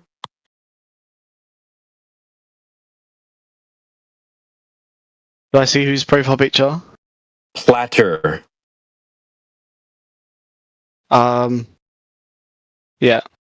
Okay. Do you remember what show is that from? You recognize that? SpongeBob. Yeah. Okay. So what is that? Sandy's dome, right? Sandy's home. Yeah. Okay. What we're saying is to have that air inside of there has to be that container. You're saying, well, no, you don't need a container. Other things can do that. Hold on. No, I'm saying you do need a container. Hold on. I know it requires a container. Now, take away that container and make that air stay there with your Can you show us that happening with gravity? Because we're saying to have that air inside that container, like Sandy's home, you have to have a physical container. This is very simple. It's even in that children's show.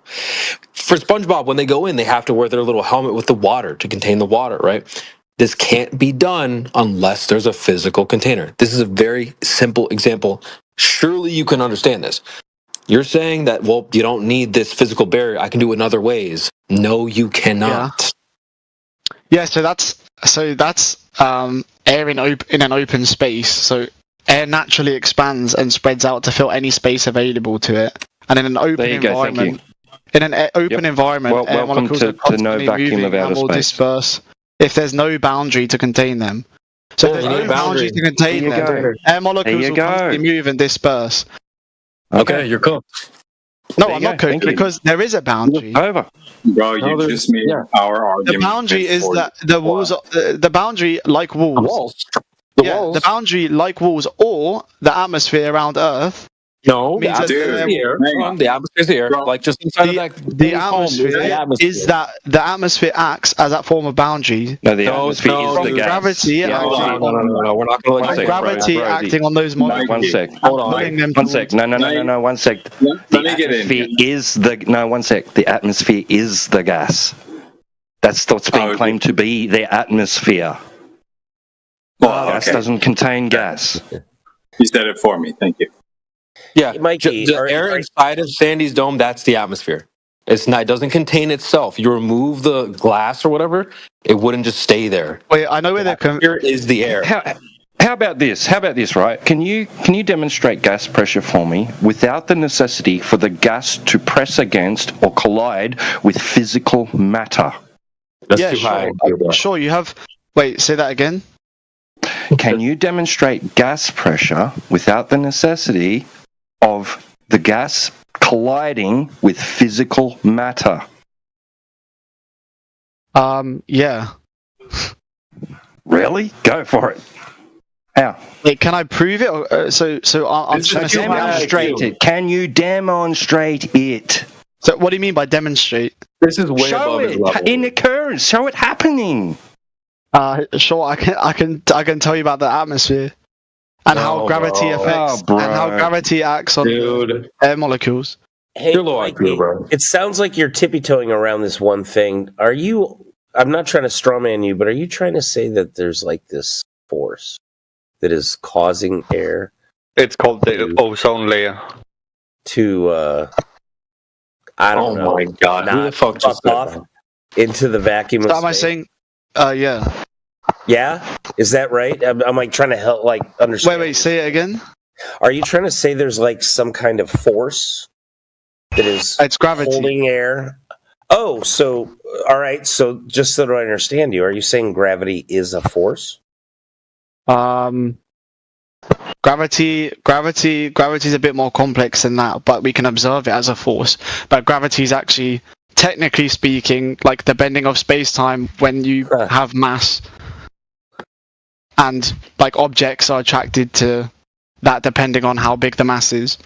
So you can see like there's like a YouTube demonstration on like if you've seen the like sheet be spread out in that on that plane, and then someone putting a big ball in it and then throwing balls, like smaller balls near that big ball, and you can see how they become attracted to it and orbit it and stuff like that. You're a little. So it's not necessarily. You're way over. What's the word? Way outdated. Don't use the word attraction in that context. Don't use the word. No, bro. Don't use the word. Don't use the word attraction in that context, because that's not an attraction. So what would you define as an attraction? In the case of the trampoline with the bowling ball and the other smaller balls going around it or going towards it, that is the result of the curvature of the fabric that upon which the other object sits, which is being distorted by the bigger object. So there's no mutual attraction between two objects. But we can observe that as attraction. It's not. It's no. You can think of it as chicken legs too, if you like. It's not chicken legs, and it's not attraction. Well, how do you define attraction? As a mutual exchange between two objects of either energy or matter, right? Like something happening between the two objects. So you wouldn't need anything else. You just need the two objects to be near each other, and you wouldn't need no bending of space-time or anything like that. Just the fact that those two objects exist alone. They're emanating out something, invisible forces to each other. That's not how it's described anymore. I'm sorry. I do understand that. I know how Newtonian gravity was defined, and I know how Einstein's general relativity defines gravity, and I accept that they're different. But in like everyday observational context, people don't tend to describe gravity in that way. Are you creating your own form of gravity? I mean, like, which gravity are you talking about? We're letting him off the hook, chat, just so y'all know. Wait, letting who off the hook with what? You. With what? Well, we're not gonna let you off the hook, but these guys want to cook you on gravity, I guess, again. So no, Wait, bring it back. So are you saying? Bring it back, Stevie. Bring it back. So what? Oblivion, you're letting him off the hook, low key. So what about? So I made the claim that massive objects cause space-time to bend around them, and that objects follow the curves of space-time, so that they appear to us, or we can observe them as being attracted to each other, or the massive object. Demonstrate it with gas. Wait, hold on. Yeah. So what part of that? What part of that was I incorrect about that you were going to cook me on? Well, you're saying that gravity contains gases, which you have not yet demonstrated, which you can't demonstrate. I don't know why we keep asking you, because you can't demonstrate it. You need to Wait, but you said you were going to cook me on gravity, so why are you talking about gases at the minute? You just said I was wrong about gravity. I said these boys are trying to cook you on gravity. There's a ball of gas in a vacuum due to gravity, whatever you want to define it as. So demonstrate. Show it. Or concede. You really just need to concede, and we can move on. Even worse, I think you would have to concede on. It doesn't make sense. Okay. We gave you a very simple. Go ahead, Mike. I was just going to say, let's dig one layer deeper, right? Can you actually demonstrate that there is this so-called fabric of space-time in the first place? Let alone that it actually is supposed to act on physical matter, but that he's going to run away from his gas. Yeah, you're letting him off the hook, Mike. Am I? Yeah. I think so. Yeah. Sort of, maybe not totally, but he's going to run away from his gas problem again. Yeah. The thing right now is the gas. Yeah. Sure. It's just because the gas pressure thing is a derivative topic of the gravity thing in the first place, right? I mean, for him, not for us. But yeah, you got the container problem, man, because you're the one claiming a gas ball in a vacuum uncontained from that vacuum. True. Okay. You gotta. I guess it all just depends, right? If he wants to dig into the notion of gravity affecting gas, then he has to demonstrate the bending and warping of space-time to begin with. Now, if he doesn't want to go down that route, but proving that isn't possible. You can't do that with traditional. It's more of it's an explanation to what we can measure and observe. It's not something that's provable. It's something that's an explanation to measurements and things that we can observe. Thank you. So it's a story told to justify. No, it's an observation. It's an observation. Honestly, let me explain. Right? Let me explain. Right. So the observation is the observation. People modeled it mathematically to describe the phenomena, and then superimposed on that is a story, right, to further expound and describe it. Thank you very much. Right. So what we're asking for, but it doesn't change the fact that we can measure it. That's fine. You can measure an observed phenomena, right, and be able to predict and stuff like that. But unless you can actually explain or justify the underlying explanations for it, so you have to explain the explanation, if you will, right? Then you can swap in and out names of variables for anything. For all we know, like QE likes to say, it's three-toed gnomes pulling everything down. Well, we see everything coming down. We can predict it at this rate. Therefore, there are three-toed gnomes doing it because Right. So it's We're letting them off the affirmation. hook, So in other words, affirmation of the consequent. 1 sec. In other words, with affirmation of the consequent without demonstration is a logical fallacy, right? And it's an invalid argument. No, because we're talking about things that we can measure and observe. We're not talking about things that are stories. Right. But the gravity we can explanation. measure. 1 sec. No. You are saying you are observing and measuring the effects of something that you cannot prove and you cannot identify, and therefore you cannot even begin to describe. Okay, right? so if you describe it and then say that what you're observing and measuring is the result of it, it's called affirming the consequent. Okay, so without affirming the consequent, can you agree that the effect still happens? Hey, so like whether it's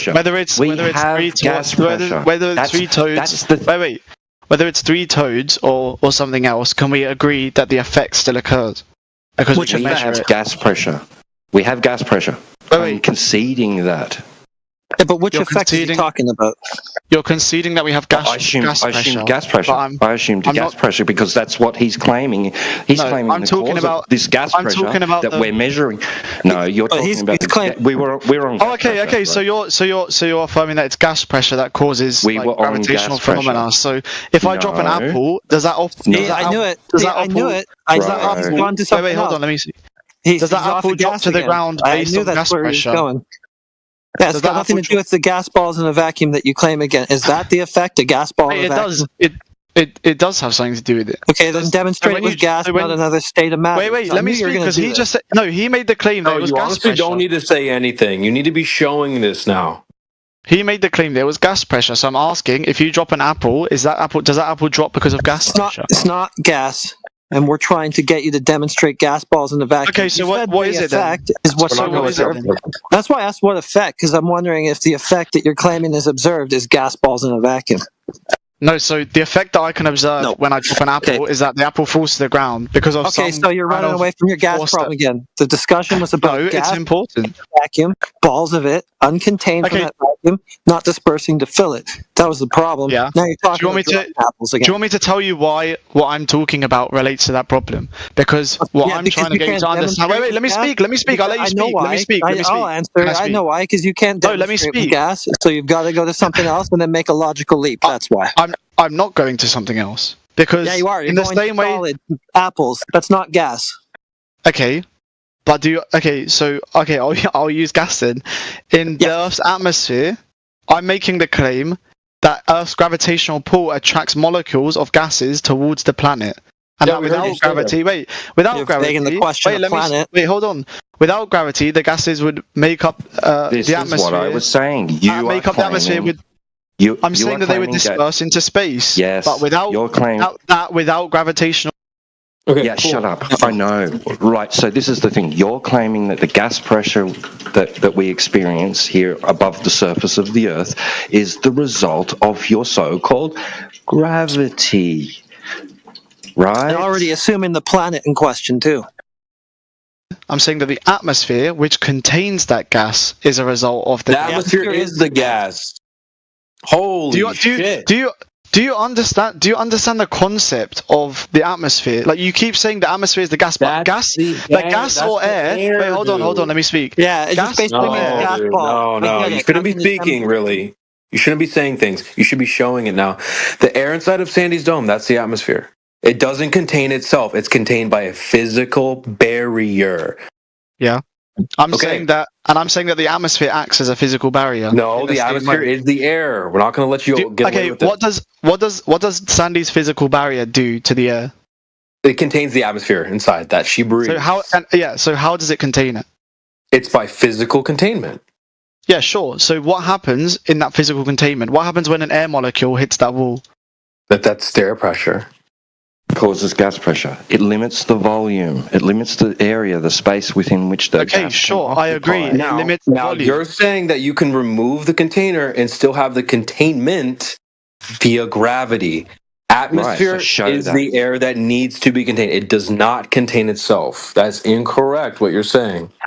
Yeah, sure. Gas does not. I mean, air does not contain itself. Okay, but so do you saying the atmosphere is the container is just false. No, because it's not just air. Atmosphere is the air. Hold on, because it's not just air. It's air with gravitational pull. There's a gravitational force acting on those air molecules, which keeps it there. Force. Atmosphere is air plus gravity. We need a citation for that shit right now. What? Ain't no way. Do you understand? Do you understand the concept? Okay. Do you understand? Possibly. You need to back up what you're saying. We know that atmosphere is just the air that you're breathing. I'm breathing atmosphere right now. It does not contain itself. Could I? Okay. Just so I could really understand what you're saying, because I think that we dumbed it down for you all the way to SpongeBob. You didn't dumb down anything. You said that physical barrier. You said that a physical barrier is required, and I'm saying that the atmosphere, which is gas with gravity acting on that gas, Mikey, who doesn't like it, define gas pressure for us, please.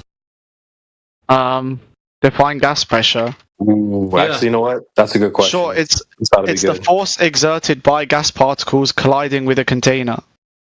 Oh shit! Right, so no container, no pressure. You've got a problem. Yeah. So I agree. Yeah, I do agree. The flat earthers have a problem not. But do you understand the difference between? Do you understand do you understand that an atmospheric container can cause the same phenomena as a physical barrier? Listen here, Sunshine. You're the one that needs the container. We personally don't give a shit. But if you want to have your magical space land, you need a container. Yeah, and I'm saying that we do have a container. The atmosphere around the Earth is a container. No, stop. Why do you have this stupid broken idea that atmosphere is a container? Atmosphere is just another word for air. No, atmosphere is air with enough. No, Mikey, atmosphere. No, wait, hold on. Let me speak. No, we're not. Stop making shit up. Atmosphere is air. No, we're not going to let you get away with this. The air inside of Sandy's dome is the atmosphere. You cannot get away with this at all. Atmosphere is a contradiction in terms anyway, because atmo means air, air is a gas, and sphere is a shape, and gases have no inherent shape. They take the shape of their container. What is this container that you are claiming causes the Earth's gas to form into a sphere shape? Sure, let me give you an example. So, as you go higher in altitude, like climbing a mountain, the air pressure decreases. Why does it decrease? I'm muting up. He's a fucking idiot. No, don't worry about the gradient. That's a whole other thing. Wait, so I'm just trying to ask, why does the air pressure decrease when you go up a mountain? You've already claimed that gravity contains the atmosphere. Now you have to show it, but you can't. I don't know why we keep asking you. What do you mean by have to show it? Like, what would you like me to do? It's like when I was in kindergarten, they would have show and tell. You go in, you say so you want me to levitate up the atmosphere with you and show you? Hold on, why are you Yappuccino? You don't just say things, you show it. Just like in your math class, right? Show your work type of thing. So you need to show this being true, not just say it's true. Sure, but like, how do I show something that you can't? I don't know. I can give you multiple I can tell you how. I can tell you how, but you're not going to let me speak. You've already told us, Mikey. You've already told us. We don't need you to tell us for a 33rd time. Oh, then how? See this being true. We need to see this being true. I can give you multiple examples where we have gas pressure and a container.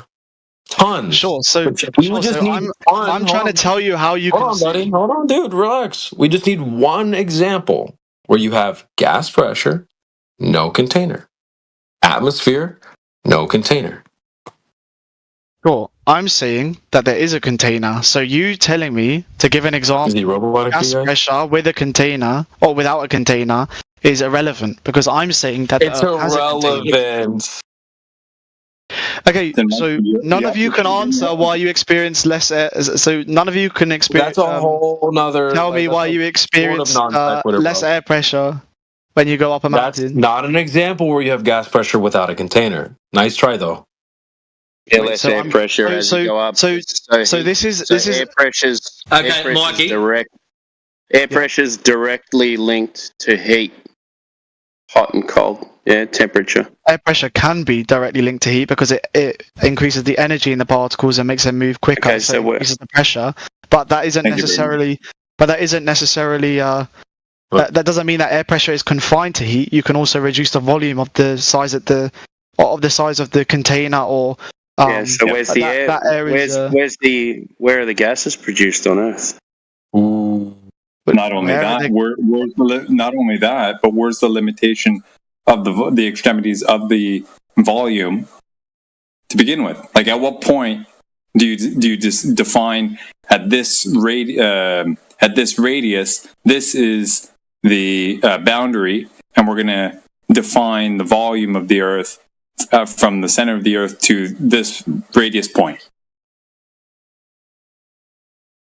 Wait, so what was the question? Someone said where the gas is produced on Earth, and someone said where are the gases produced on Earth? You were talking about gas pressure decreasing as you go up. Right? Yeah. Yeah, so where are all the gas? Where's the gas produced on Earth? The ground level, right? Gotcha, bitch. It depends, though. Not necessarily. Yeah. It doesn't spawn up in the air, bro, by itself. Yeah. The oceans, the trees, the ground, rotting vegetation. Yeah, sure. You can have gas produced via photosynthesis and stuff like that, and decomposition. Yeah, ground level, right? So you got more gas at ground level, and then it goes up, not down. What about volcanic activity? What about atmospheric formation? What about atmospheric formation? Okay, what's the biggest producer of gas on Earth? I'm not sure. The oceans, right? Do you think that a volcanic eruption is going to make a difference to what the oceans produce? This makes no difference, mate. Look, but why are you talking about how gases are formed? My question was because you were talking about a gradient, right? So we can directly link gas pressure to temperature. You agreed with that. Now, all the gas pressure that's produced in the cycle of life is produced at ground level. So we have higher pressure at ground level. As it goes up, the temperature decreases and therefore decreases the pressure. Would you agree with that? Would I agree with the fact that... Wait, I'm confused. If it gets colder, then you would have less gas pressure, right? Wait, so I'm the only thing I'm confused on is that you're saying that there's more gas pressure at ground level because it's produced more at ground level, or because it's hotter? Because it's produced there.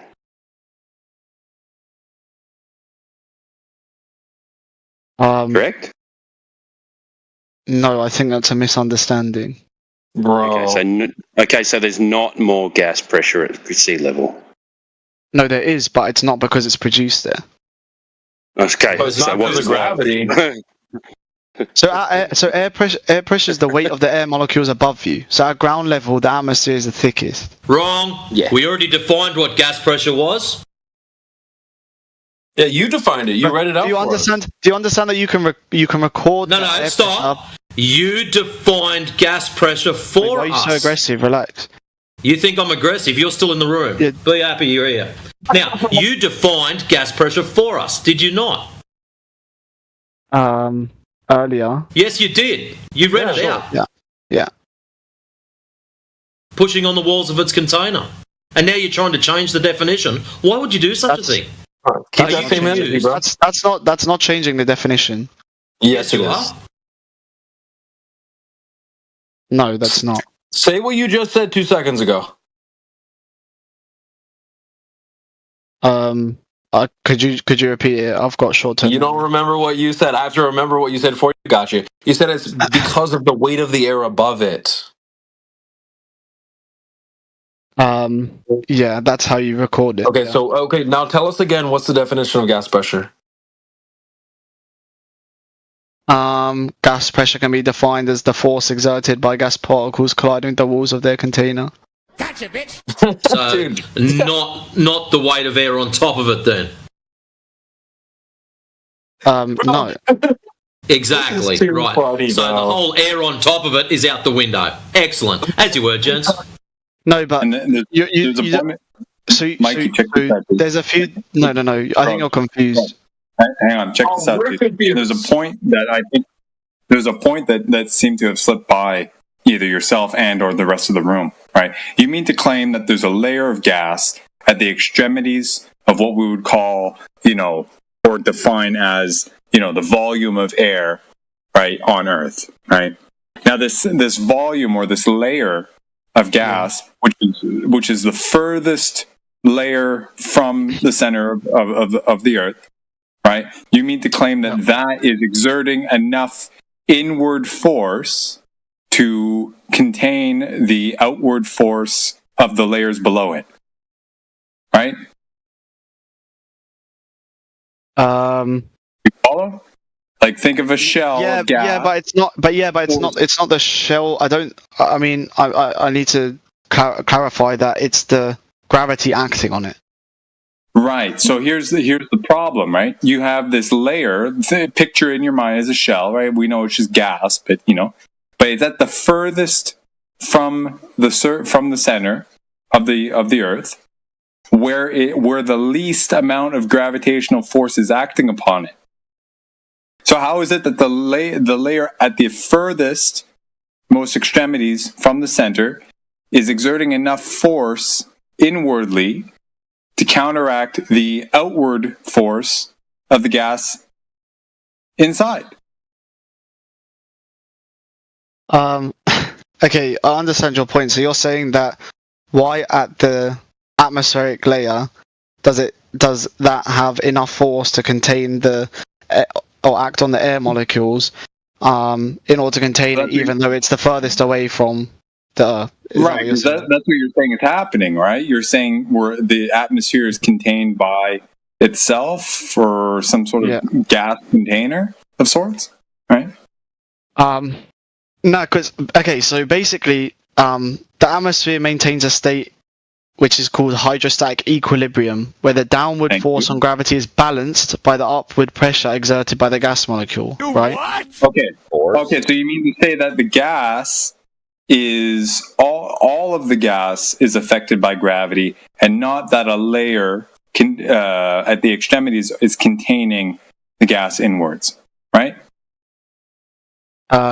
Yeah. Right, so gravity is your container in your argument. Not that the gas is acting as a container on the rest of the gas, but that the gravity itself is actually creating the containment environment, or the contained environment. No. Right? Therefore, no. So that must mean that because in the definition, right, some sort of container, as was being defined earlier, there must be some sort of matter, right, physical matter, right, that is acting upon the gas. Now you were saying that the gas at the extremities, or the gas is basically acting as the container for the rest of the gas. And I'm pointing out that the gas at the extremities has the least amount of inward force than the gas inwardly. So it can't actually be doing that. It must be that gravity itself is just affecting all the gas, pulling it inwardly. Thus, the gravity itself, non-material, right, is acting as the container. Correct? I mean, I understand what you're saying. Do you? So am I right or am I wrong? No, so it's both the gravity and the air itself that play a role in how the Earth's atmosphere is contained. It's not just one or the other. Gravity is the primary force holding the molecules in place. Right. So gravity is pulling the air in, right? Because I want you to be careful to not use too many words and try and make a distinction without a difference in this argument. Because the atmosphere is the gas. Unless, of course, you're trying to define, like I was saying before, sort of external layer, some layer at the extremity. I didn't say that. I'm trying to help you, right? Because you're using the gas or the air, the term air and atmosphere, as if they're I'll say gas, entity. Right, so gas. So basically, right, without using these words that have basically no difference, instead of saying the atmosphere is containing the gas, translate the gas is containing the gas. Mm-hmm. Right, but we know from the definition that the gas has to press up against something. So now, what you're trying to argue, it seems, is that the gas is not pressing up against anything, rather, in effect, it's being pulled inwardly instead. Right? Okay, yeah. So that's a redefining of the definition. So you have a special definition for container or for gas pressure.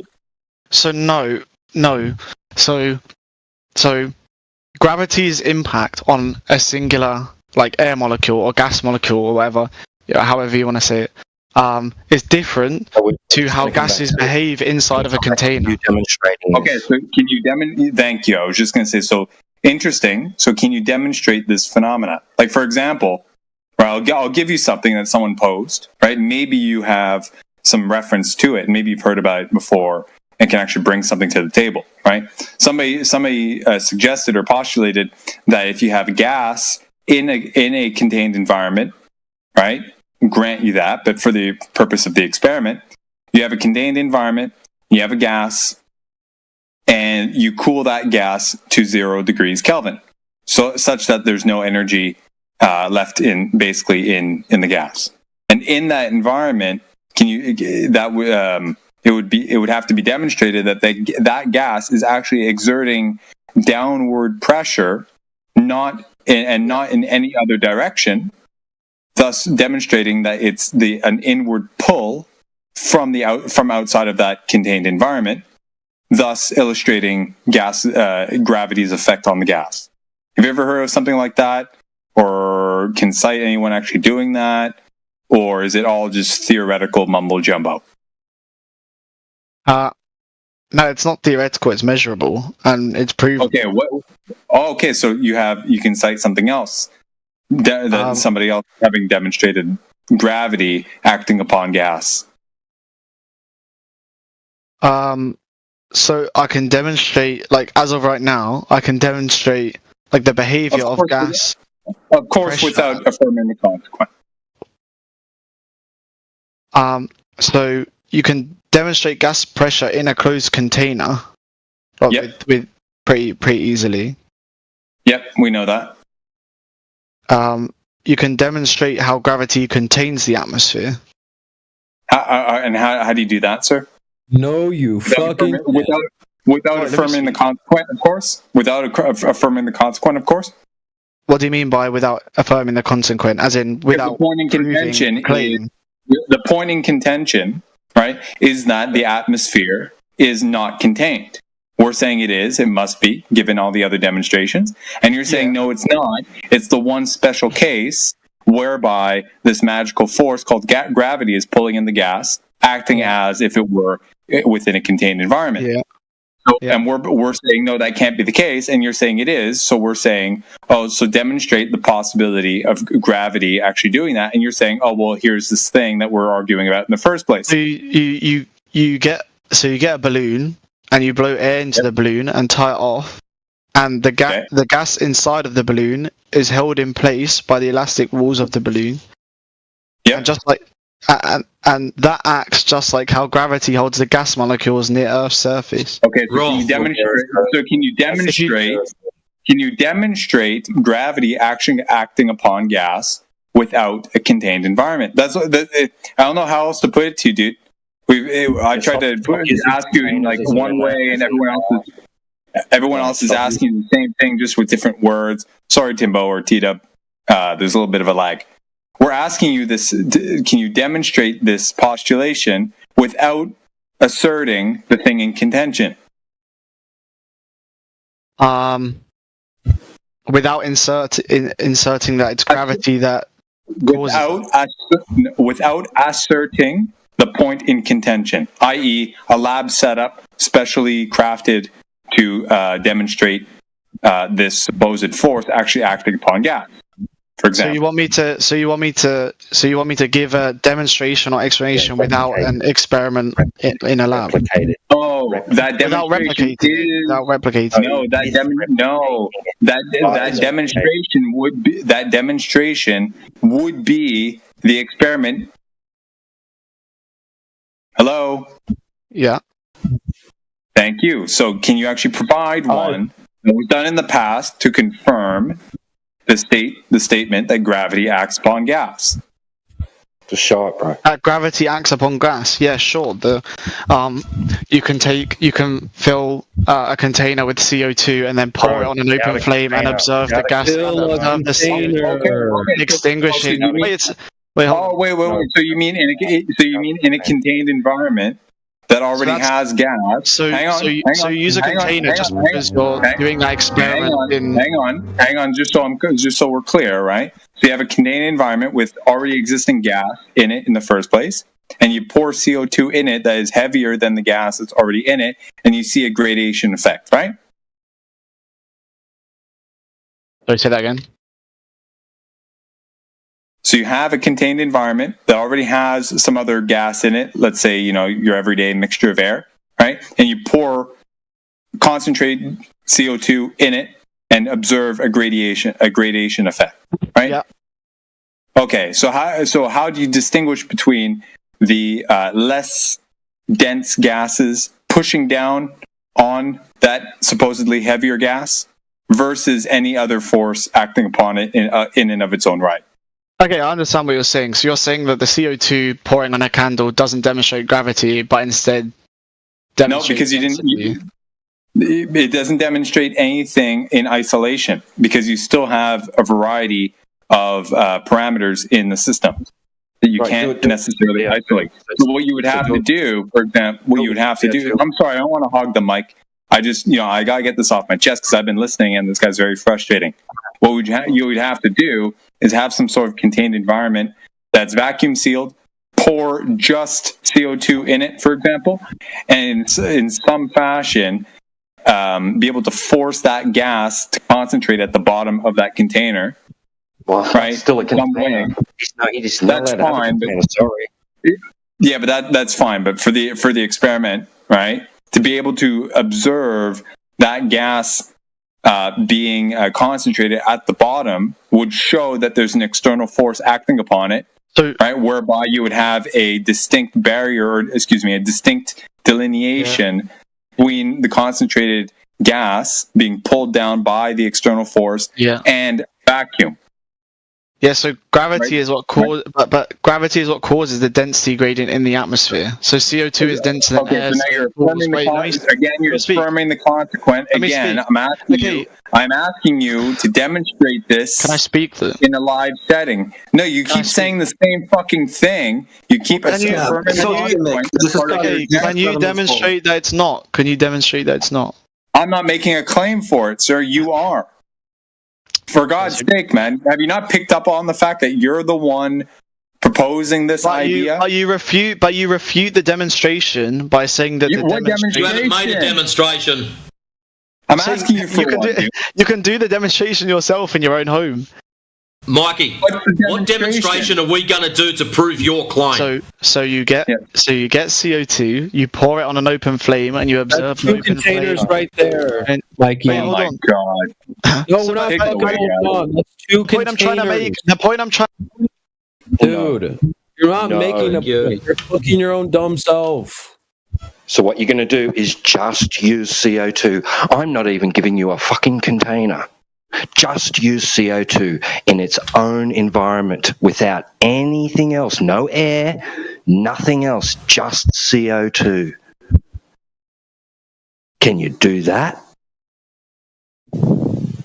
Yeah, why do you keep muting me when I'm giving an explanation? Because you're not talking shit. Your own words coming out of your own mouth. You're saying first you take one container, then pour it into another container. Therefore, you don't need a container. You sound retarded.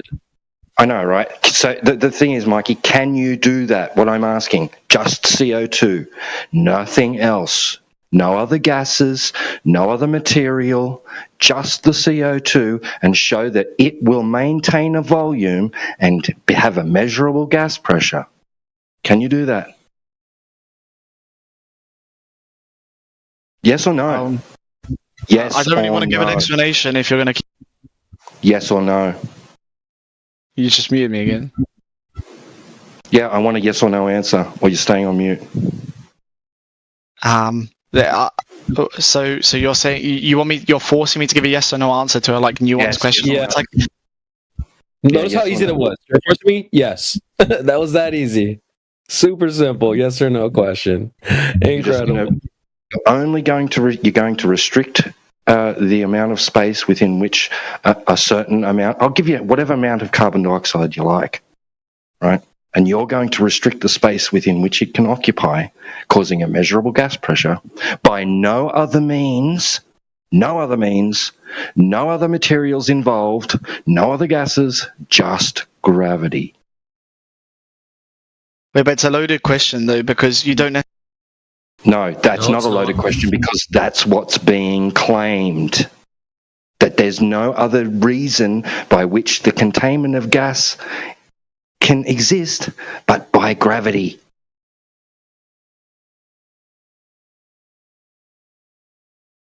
So can you do it? Can you do it?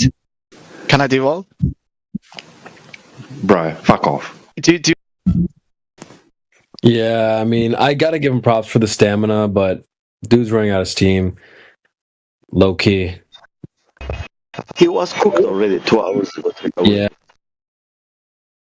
I think he just needs to concede at this point. You should just concede, bro, because He we won't. told you. He's too stupid to understand, CB. You've gone round and round in circles with him. All he's got to do is provide evidence of this gravity acting as a container. That's it. Well, on that point, we told you I earlier. think, that's really all we have to put to him. That's all we got to ask him to do. There's been way too much multiplying of words for that one simple task. I agree. Well, I don't know if that phone is still ringing, but boy, we called it so much longer ago when we said, you can't do it, bro. Now he's like, well, first you take one container, then pour it into another container. Therefore, you don't need a container. Like, bro, what the fuck? This is crazy. Just pop him off mute, give him one more shot. But god damn.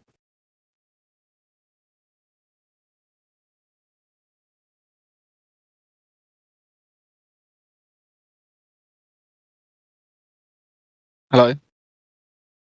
Right, Mikey. Scientific validation of your gravity acting as a container, creating air pressure. Please. Okay, so without the container holding the CO2 and without a room acting as the boundary, while density causes, so if you release CO2 just out in the open, while density causes CO2 to be heavier than air and sink in the atmosphere, it's gravity that keeps CO2 and all gases near the Earth's surface.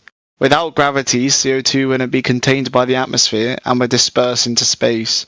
So even though density plays a role in how gases behave, it's gravity that prevents them from escaping into space. What is So let me get this straight. Hold on, guys. Hold on. Well, that would be incorrect because radon would be the gas that's at the surface. Hang on. Radon would be the gas that would be at the surface, and that's it. Correct? Radon's heavier than CO2. But it doesn't disprove. It doesn't disprove. So you're claiming of CO2 being heavier. What you're saying is the more heavy gases would be at the bottom. Then, as they get less and less weight to them, they would stratify and they'd make layers. So the heaviest one being radon would be at the bottom. Then you'd have CO2, unless there's something else that's in between them. I'm not sure. But so what you're saying is we would be breathing carbon dioxide, pure carbon dioxide, because it's heavier than oxygen. Yep, and we would be breathing radon as well. Yeah, awesome. It's claiming that the atmosphere is the container. I mean, what is atmosphere? Yeah, I know, but he's just saying that gravity. He's just saying gravity holds the atmosphere to the Earth. Yeah, so he's saying. Have you got scientific evidence of gravity then? No, he doesn't. Scientific evidence of gravity. He doesn't have anything. No, not that. We already did that earlier. How about Mikey? We go and do some homework. You go out and check for us any scientific experiment that validates gravity as a container holding gas. So no walls, no little plastic fucking buckets, nothing else, just gravity causing gas pressure. You validate that with a scientific experiment that can be done or has been done, and bring that back to us. All right? Okay. Because if you think I'm going to go around in circles with you, I'm going to last one lap and then my boot comes out. All right, so you get some scientific validation, bring it back to us, and you might make some happy people. But I can offer you this: good luck. We went more than 10 rounds of this.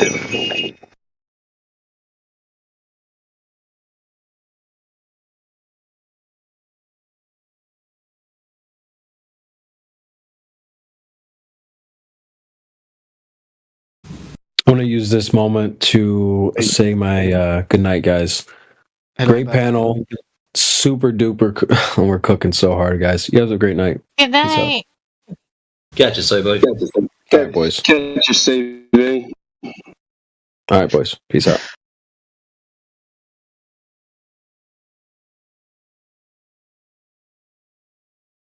Anyways, there's a whole lineup here. We've got Cookie, we've got Crafting. There was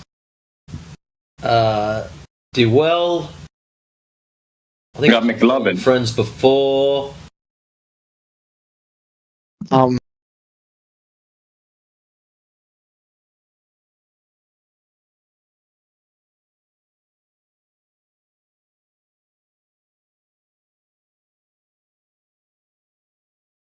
Same method, better documentation, more historicity behind this character than Eratosthenes. And a repeatable method, less assumptions, and comes to the opposite conclusion.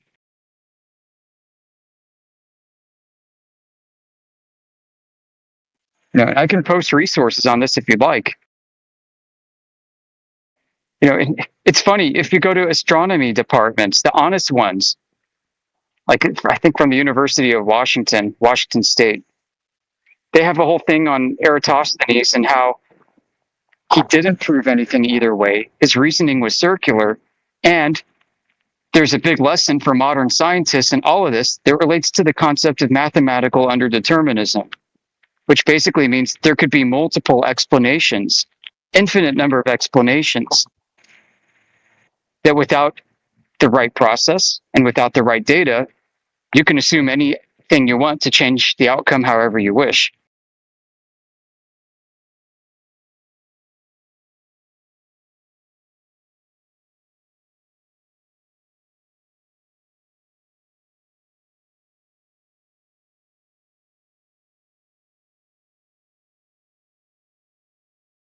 And ultimately, all right. Well, I'm gonna fire up an event right now.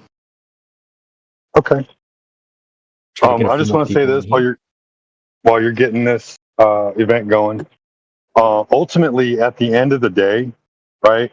If the Earth is not a ball with a specific radius, circumference, and diameter, then the distance to the satellites that are supposedly over our heads, orbiting the Earth, those are wrong because you no longer have a concentric circle going around the Earth. The distance to the moon is wrong. The distance to the sun is wrong. The story about the stars are wrong. Everything is wrong. And we're back to square one, which is that the Earth is flat and stationary and the lights move above our head. And we're okay with that. We'll figure it out as time goes on, but like it's not like, oh, like now I need an answer for everything because I used to have an answer for everything. No. You got to start back at square one, and you got to build on what you can know, not versus what story you can tell. Yeah, you don't have to throw out all of our technological achievements to do it, to start over either. Because this is showing you that all these technological achievements we've made have nothing to do with the shape of the Earth this whole time. So we don't have to start back as Amish or cavemen or something like that. We can start right here, right now, and build a new cosmology.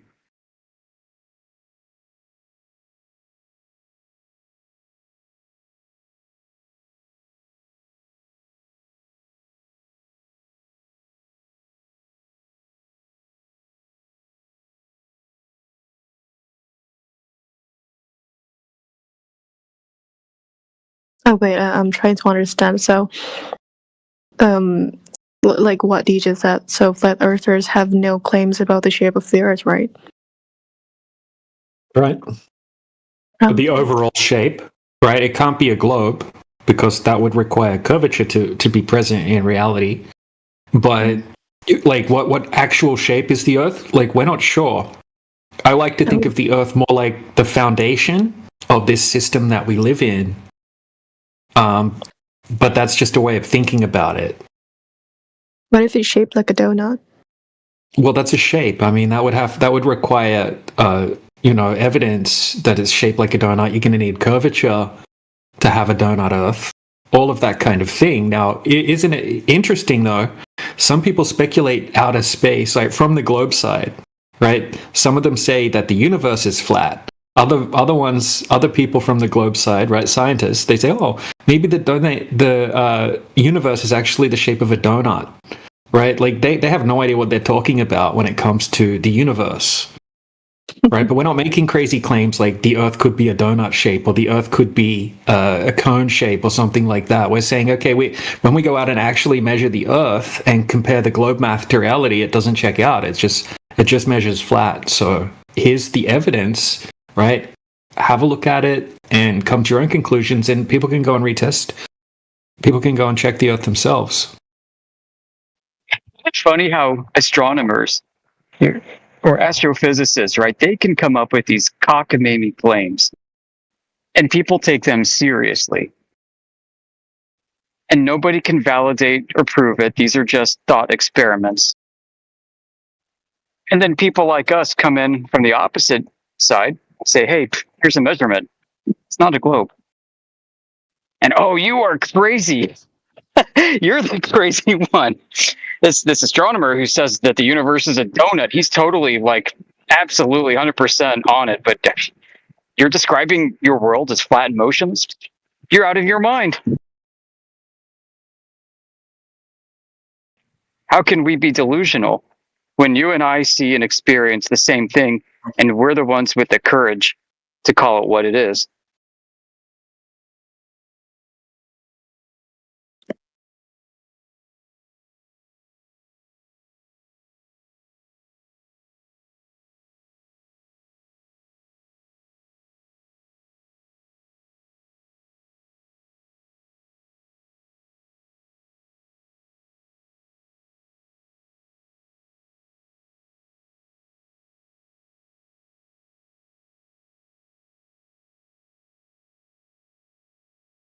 Oh, someone is muted.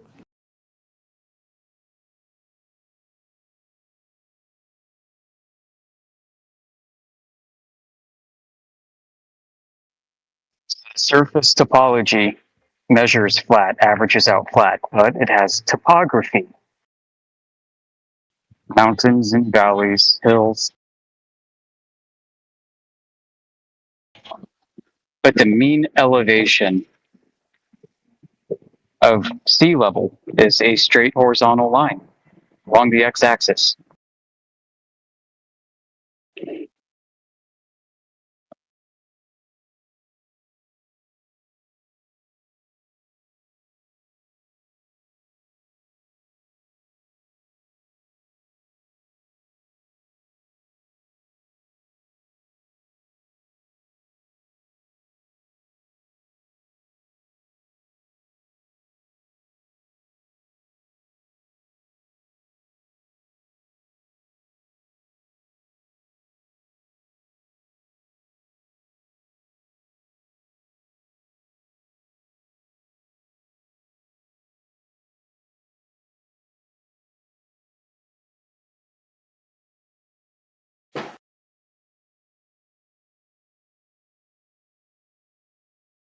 All right, guys. It was nice. Sorry, I mean, it was interesting to hear your perspective. I gotta go now. I gotta sleep. All right, Catch you later. For your chance. Thanks for stopping by. Bye-bye.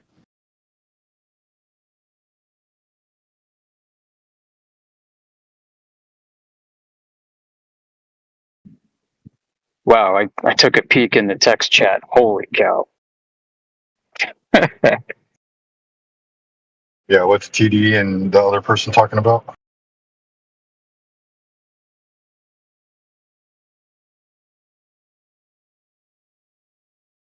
Just brain rot, dude. It's like opening the compost bin, taking a whiff and closing it back. We know the Earth's a ball because of space.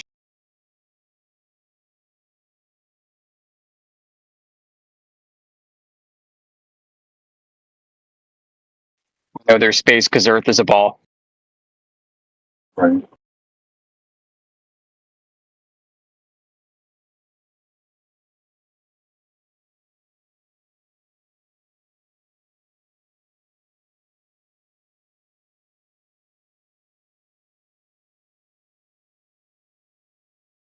Y'all crack me up. Why is that? Because we describe reality that you see? No, just it's the over reliance on direct observation. Over reliance on indirect observation? On direct observation. No, direct. He said direct. Okay. I mean, Yeah, so over-reliance. what else would we rely on? Sorry. Oh no. I'm not saying you should. Like, it's just if it's not something I can see, then you have to trust other institutions and people. So it gets a little. No, that's not it. funky. I mean, a key tenet of this is whether or not something is falsifiable or verifiable too. You know, just because I might not have the economic means to go do something, if it is possible, feasible for me to go do and check, then it's worthy of consideration. I was gonna say because like y'all can build spacecraft now if you'd like. Oh yeah. Yeah. Who did that? Who did that? I mean, it costs about $100K now. Yeah. Who did it? So did someone do it? It's pretty cheap, right? So someone did that. Yeah, it's called the University Nanosatellite Program. Okay, so present your evidence, right? Of someone that built their own spacecraft independent, right? Yeah, can validate. Do your own launch too, huh? No, you have, I was gonna say you have to use. Yeah, you can't do any of this independently, right? This is the thing.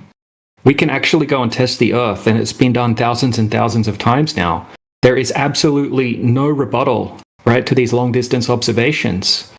Absolutely no rebuttal that holds any weight. Okay, anyone can go and repeat these themselves. We don't need to trust me, bro, anything here.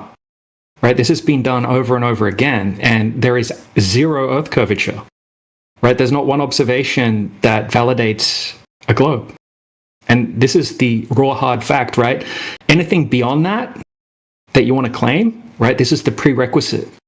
Okay, so you're going to have to validate the prerequisite in order to make a further claim. Beyond that, right? Requires Earth curvature. So let's validate the Earth curvature and then we can go forward.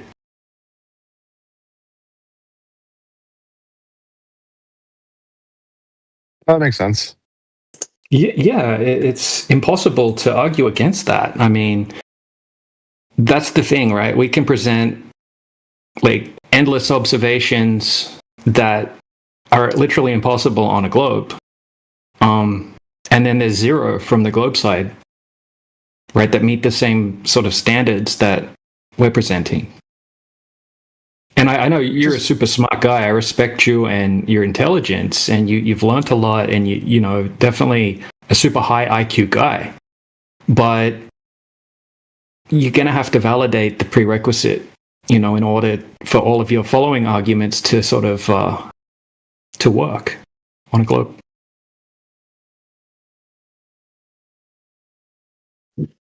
I'm just interesting. Go ahead. For like, I'm just right. Like you claim that your company has several satellites up in space orbiting the Earth. So who measured curvature of the Earth? Super robot there. Hey, you're robot and sheepdog. You're in the Matrix pretty hard.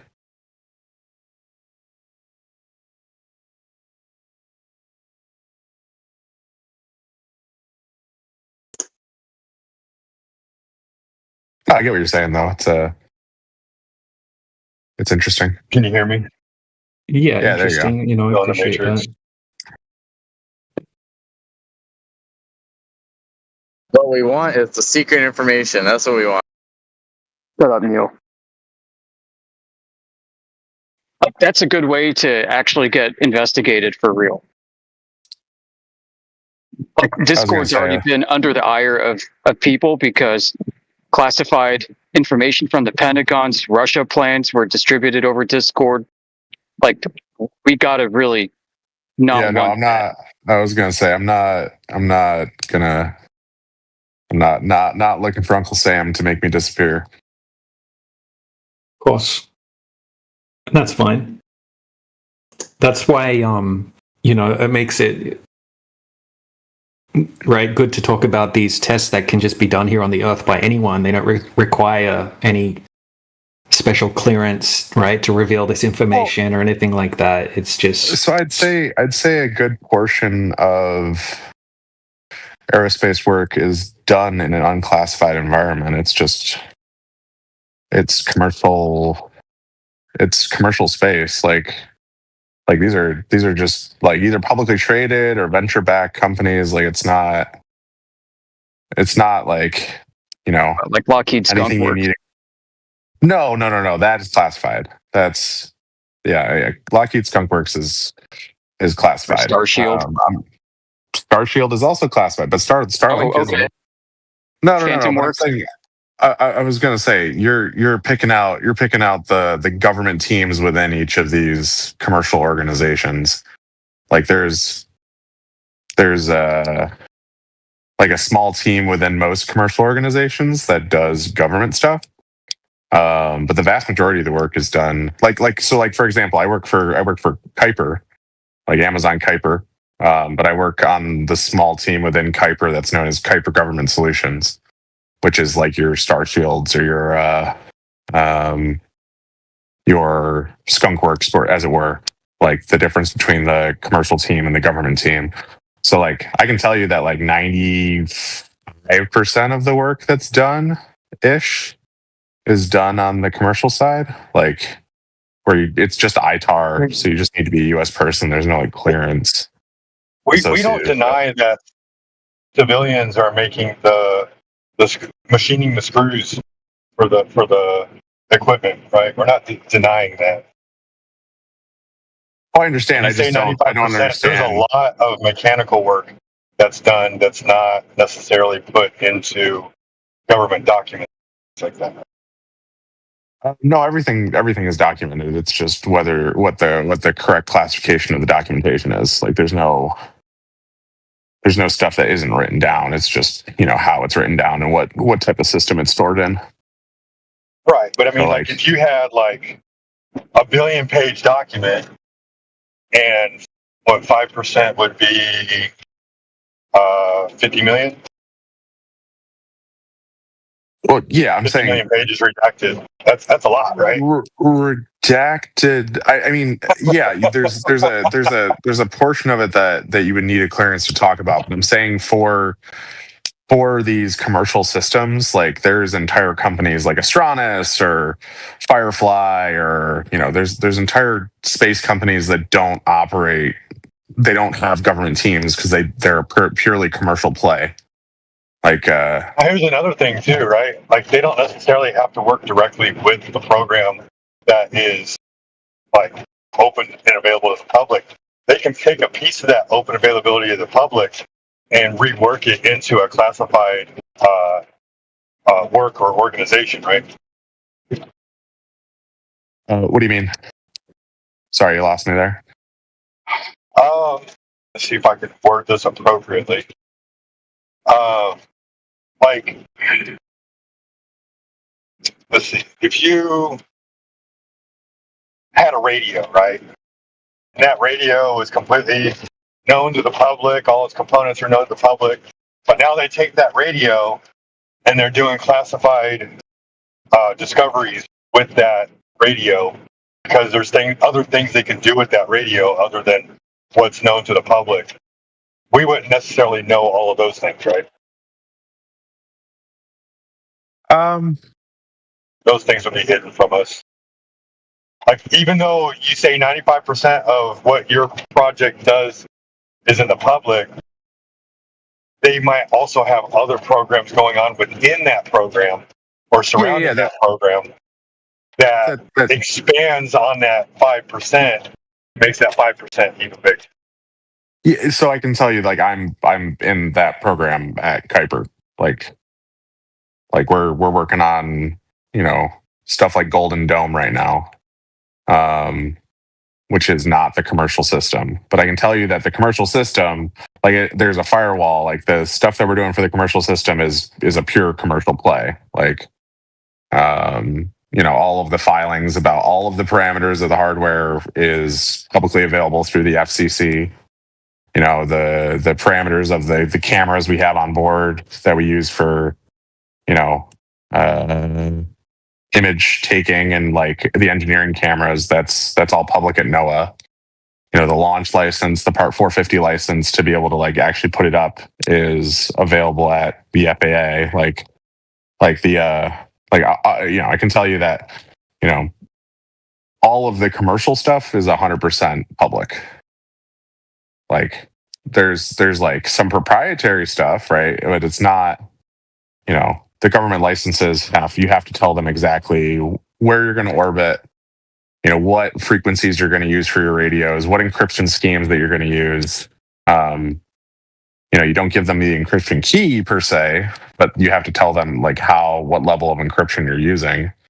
And then, there's nowhere, the government doesn't get involved at all with these commercial plays after you get these licenses. Like you just file some paperwork. They don't send people over to, sit in on your launch or anything like that. Like they don't, that just doesn't occur.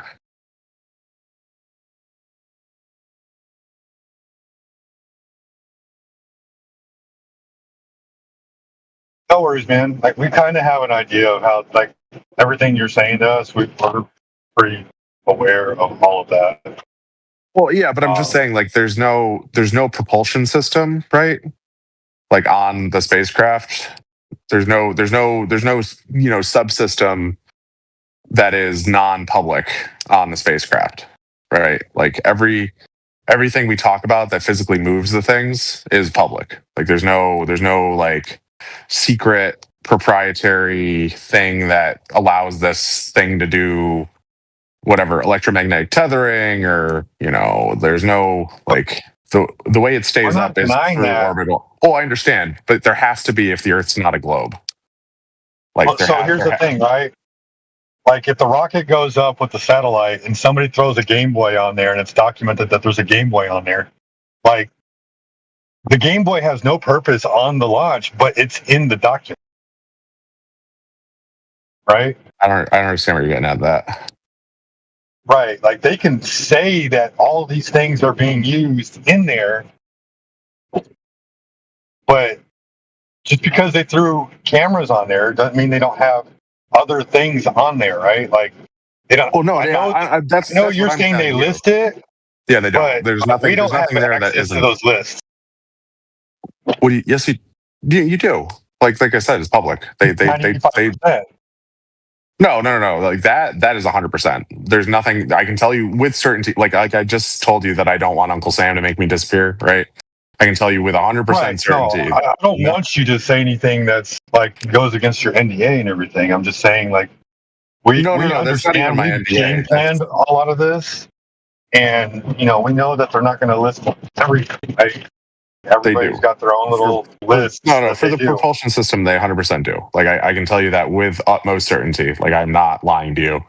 Like there is, I can tell you all of the propulsion systems that are on the spacecraft, and we publicly list, what we're using. And so I can tell you that unless the Earth is a globe, I have yet to see an explanation for how, the satellites would stay up if there is no, if there is no other propulsion system. I know because you have a lot of explanations, right? Whether you can directly verify them is a different question. But what we have here on the Earth, right, is a whole lot of flat water, right, that doesn't have any drop over distance. So, right, how are you going to have a globe in the first place if you don't have a globe in the first place to make all of these additional claims? I mean, you look. That's what it comes down to, Josh, right? Like I said, I respect your intelligence, and I understand that these all of these space things, right, that you're talking about, satellites and whatnot, right? You can explain them, but you're not able to empirically validate any of this information with us. Oh yeah, no, you can build your own ground station. Like that's the whole. Well, what do you mean by build your own ground station, right? What we're talking about is. What does a flat measurement of Earth do to your SGP-4 orbital solutions, which is based off of WGS-84, which is a curving surface? You need something to keep the satellite up. No, you need something. It falsifies your orbital solutions as the proper geometry. I don't understand what you're saying with that. If Earth measures flat, then your orbital solutions do not take place in the coordinate reference frame that you believe they do. I mean, no, because you need something to keep them up. Like if there's a radio in the sky, like there's a radio in the sky that is moving overhead at different latitudes and longitudes or locations on Earth that at a very predictable rate, that I can tell you exactly all of the propulsion systems that are included on those systems. And so, my understanding of physics leads me to believe that there's, if there's nothing else keeping them up, like just going back to kinematics, like it has to be orbiting.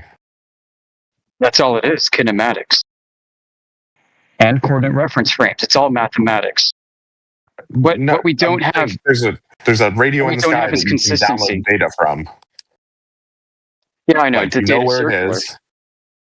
Well, I don't know. It's not circular. Yeah, it all tends to originate and derive from the WGS84 and its variants and add-ons. I'm not saying the calculations of the orbit. I'm saying you can point an antenna at the sky and sure. I'm not disputing that, and I'm not going to claim. So how does that work? Knowledge. Well, it doesn't matter. I measured the Earth flat, so I know your orbital solutions are geometry that's impossible. No, if it's impossible, why can you look up and see it? Because something else is happening. No, I can tell you nothing else is happening. Well, when I measure the Earth flat, there's a problem. Okay, so you're saying because I see this, then this must be false. No, you can see it. Like, you can see things and come up with ad hoc explanations all day long. And we're not in the business of that. Okay, so you're saying because you're drawing the line at saying because I take these long distance measurements, the Earth must be flat. The rest of the stuff is just, there must be a man behind the curtain. I'm not interested in figuring that out. Your framework of how you understand orbital dynamics is different. Well, no. I'm not even talking about orbital dynamics now. I'm talking about... I am, because that's necessary for your satellite to be in orbit around a globe. But if the Earth measures flat, you don't have a globe. And so if the Earth measures flat and we don't have a globe, then how does the satellite stay up? I don't know. I don't know. Doesn't that bother you? It means you don't know either, and that is a chilling thought. Well, no, I do know. Like, that's what I'm saying. We get back. You get paid. You get paid to affirm the consequent all day long in your job, man. That's you and practically everyone else. I don't know. Shout out to Eli. That was an awesome, brilliant thing you said the other week. No, I don't subscribe to that. It seems interesting that you would draw the line at saying because this direct observation that I make of the Earth being flat, but there's a bunch of other stuff going on that seems like that would ask a bunch more questions that you should probably dig into and try and figure out. But you're going to say, oh nope, I see flat water, and therefore orbital mechanics is an interpretive framework. That's all it is. Yeah, that's true. Don't strawman us. Totally kinematic. One second, Yoda, just really quickly, right before he defines that. We don't just say because we see flat water, right? Therefore, the Earth is flat. Why are you not interested in figuring out what the man behind the curtain is? I don't care. Right? You could change from time to time, whoever it is. Well, no, I'm talking like there's argue with the power structure that I can't see. That's literally what you're doing, though. Like by saying that the Earth is flat, you're saying that this power structure is incorrect. Yeah. There's some huge consequences for how we've come to interpret our world and those that are giving us these interpretations as if they're true. But I am not at that point yet to go start lobbying for clawing back my tax dollars that have paid for these institutions to keep up the Joneses with a false belief system. I'm just not at that point. I just want to show people how they can measure the Earth flat in their own lives. Do you think you'd ever get to that point, though? I don't know. I mean, I don't want to be the one to have to restructure how civilization has built itself around a false cosmology. That's just not my freaking resume. But it's okay. I guess that's interesting. So you're you don't want to you uncover this thing you're questioning. You're like, oh, maybe everybody else is wrong, and what I'm directly observing leads to I'm part of in-group in group now that sees the truth. Well, no, I mean it's an observation that's obvious. Well, we see the I same get it. thing. So why? There's no hidden truth here. Well, exactly. So if it's so obvious and it's so fundamentally different than what the majority of folks believe, wouldn't that lead you to want to like dig into it more? Yeah, listen, I've told people that it's harder. It really is harder for me to accept that the whole world has gone mad with this globe delusion than it is to accept the results of my own measurements and observations about the world. I mean that, truly. But I'm not some hero. I'm not holding myself out as a revolutionary or anything. I think that's ridiculous.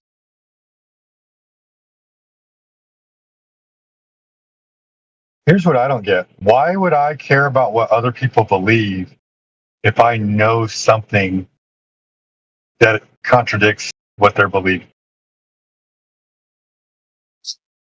Why would I care about what other people? Because you're peeling back one question. Wouldn't that ask you a bunch of other questions? Wouldn't you want to try and figure that out? Right, and then you ask people, and you figure out their lived experience, and you try to gather more knowledge.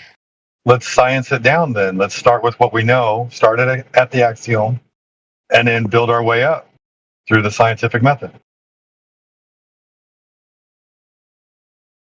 Okay, so once again, we're back to the beginning. The first thing I said, like this reliance on direct observation and mistrust in institutions, right? Like any data that's being given to you, you have to question it. But if it's something that I see with my own eyes, like I'm assuming that because I observed it, that it must be correct. So here's the thing, right? It's not that we had a mistrust in the institution, so we went out and made the observations. It's that we heard somebody else say, this is what's going on. And we all said, that's absurd. I have to go look for myself because this is stupid. And then we go look for ourselves and we're like, oh my gosh, what's going on here? Am I being lied to? And then that's when you start looking into the other institution. Interesting. So it's not that the institutions made us go out and look. It's that somebody said something and we're like, oh, that's stupid. But, let me go check. Let me just see how bad they're lying. And then you go out and look and you're like, that shouldn't happen. That's impossible. Then you go out and look again and like, bro, this is like all the time what's going on. Then every time you go out and look, it's all the time. I say all the time. There are exceptions. There's days where there's more of a dynamic system going on. And so things look different than regular clear days. Right, but it still doesn't align anywhere at all with the globe. Like, not even by a long shot. Like zero. There's 0 days that you can go out and anything lines up with what you would see on a globe. And so then when we say, oh, are the institutions lying to us? And so we look into the institutions and we're like, why are they all agreeing? Even when it comes to countries, right? Countries who are completely at war with each other, but they'll agree on certain principles. Like that's concerning, right? Like why would arch enemies agree on principle? So agree on principle, maybe. I mean, I guess that's just, I don't know, that gets into some Occam's razor shenanigans, right? Like that thing that seems really, really strange, like, and then you know, there could be there's a simple solution is that, it's just that is the truth, right? They both agree because they both have the same fundamental understanding. Or there's an explanation that there's this international cabal that's pulling the strings behind the scenes, right? I don't know. It's interesting that we hope that's not the case. We hope that people are just like wrong, right? Like that's really what it comes down to at the end of the day. Either everybody is all wrong, or somebody somewhere is lying. And like even you have to admit, I don't know, maybe you don't have to admit, but like you understand that like in a magic show, there's going to be people in on the magic trick, even if it's only a few, right? Like I use Chris Angel as an example, just because everybody knows him as a magician. Do you know who he is? I do not. Well, anyway, we'll just use a random magician. A magician is doing a magic trick, and they want to pull off this magic trick, and he knows it's a sleight of hand trick, but the audience thinks it's real magic, right? And so, but he's got a large audience, and everybody's going to be looking at him from all these different angles. So he's going to have to create distraction points at certain points in his show in order to get this trick. Hi, hold on. Yeah. In order to get this trick pulled off, right? YouTube. And hey, what's up, man? Hold on. Mute yourself, please. I'll say hi to you. Yeah, I'm putting him on mute. That's all right. We'll unmute you in a minute, Ahmed. Okay. Anyway, so and these people that are helping with the distraction of the magic trick, they may not even know the whole trick. They're just doing their part at that moment in the show. The back cave theory, right? That helps facilitate the magic trick. Say that again. The back cave theory, like the compartmentalization of the systems. So it allows you to, yeah. Right. So and I'm just using this as an example because the magician is the only one who knows everything that's going on. Right? Now he might have somebody else that knows everything that's going on because he needs to make sure that they have his back and making sure that the trick follows through. But ultimately, at the end of the day, it's going to be in the hands of a few people. And then there's going to be some paid actors along the way that are going to help facilitate that trick in order to pull that trick off. So I hope that's not the case. I hope we're not being lied to by a cabal.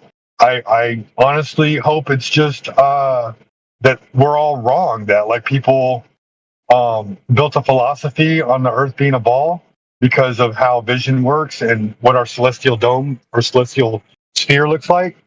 And they're just wrong because that's the limit of our perspective. I mean, I don't know. I guess where I get like not confused, but like where I get skeptical is the interaction of that with capitalism, right? Like if this was like purely a government exercise, I guess I could get more into the the cabal answer or the we're all just wrong answer. But when this gets into venture capital and publicly traded companies and commercial companies that are trying to derive create shareholder value, right? Like that, I think that goes against like this magician trick. Haven't you ever had any run-ins with the In-Q-Tel guys at your conferences? Oh, In-Q-Tel's great. I fucking love In-Q-Tel. I've actually interviewed with them before. DARPA's got a good one too. I used to visit with them at the FCA conferences on Fort Meade. Yeah, I guess what's your opinion and interaction with In-Q-Tel? Well, once you take from them, they own you, dude. Own you? What do you? No, they're just they're a VC firm. Yeah. What do you mean they own you? I have a good number of friends that work there. Yeah, you probably don't want to go down this conversation on the live stream. I'm more than happy to, dude. This is everything they do, or not, not everything, but they, the vast majority of their investments are above board. Like it's just people kicking the tires on defense tech. You have no freaking clue, dude. I have no clue. You have Wait, no clue. Yep, just saying. What? Okay, we're back to the cabal. No, it's you're talking like this is all private venture capital. Everything is free and open, subject to market forces. It's all capitalism. I'm like, no.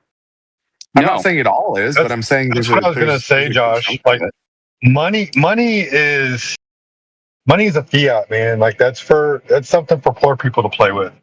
When it comes to like natural resources and owning those natural resources, and energy is the most sought after natural resource because energy does work, and anything that does work means less actual work for us, right? So owning the energy is a big thing. And then the other resource that is natural but difficult to own is communication. So if you have a cap on like actual energy that puts in work and communication, you can control the vast majority of the world. So we're back to the control of the vast majority of the world. So we're back to the cabal. Well, if you want an excuse for the cabal being the cabal, that would be an excuse, right? Like they're not trading money at their top level. They're exchanging resources for resources because money is actually bullshit. Money's for something like somebody like you or somebody like me. We all have to pay taxes on that money. Right? It just continues to circulate the system and perpetuate the system. But there's outside of the system as well. Right? Or we can just all be wrong. And we're looking at reality. I don't know. That once again, this gets into, I guess, this mistrust in institutions again, right? We're back to organizations who are providing funding for defense tech companies having ulterior motives besides, just what this comes down to, Josh, is look. This comes down to a contradiction. All right, we measure the Earth as it is, flat and motionless. This rubs against what people believe to be happening with space technology. These things cannot be reconciled with each other, and one of these is something that can be demonstrated to be true, is openly verifiable. The other one is not. That's what it comes down to.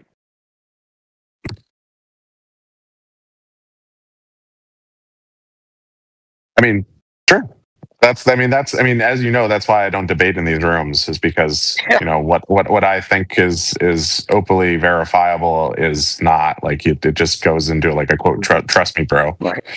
Right. And I would even concede a point here that, look, I mean, what we do with orbital mechanics and stuff like that, it works. Whatever it's doing, it's working.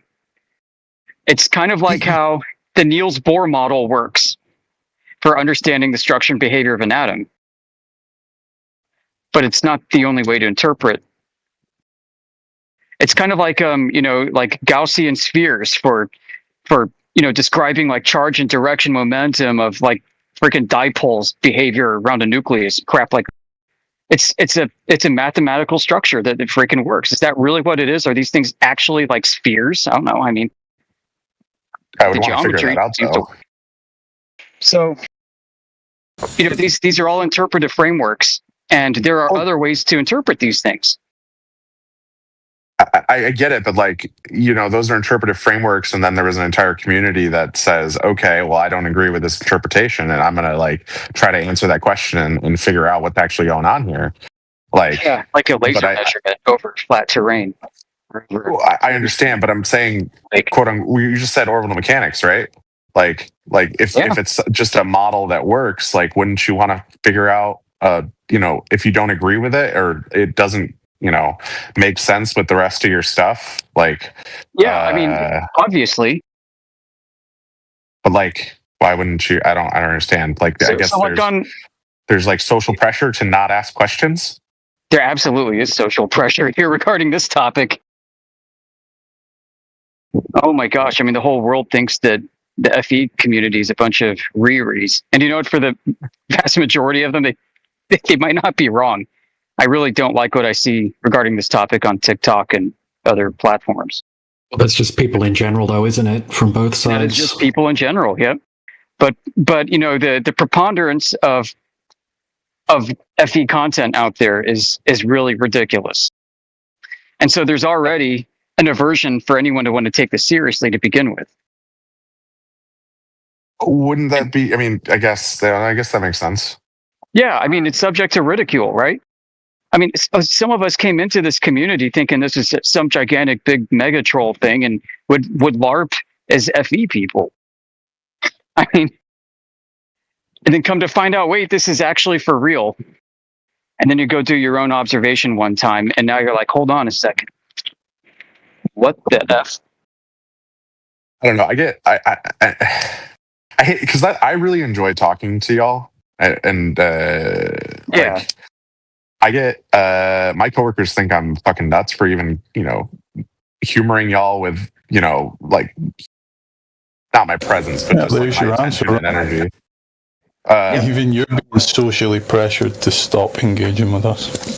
Well said, obviously. I don't. I mean, I'm just. I guess people get very wary when I come into these spaces and I say I'm here more for sociological reasons than scientific ones. I got that. Well, because we recognize it's just your plausible deniability. Well, no, then with Asch conformity and sociology and psychology. Yeah. Oh, yeah. That's half the reason I'm here. Yeah. I mean, it takes a lot of courage for you to describe reality as you see it. I guess I don't know. I would love for y'all to. Oh Jesus.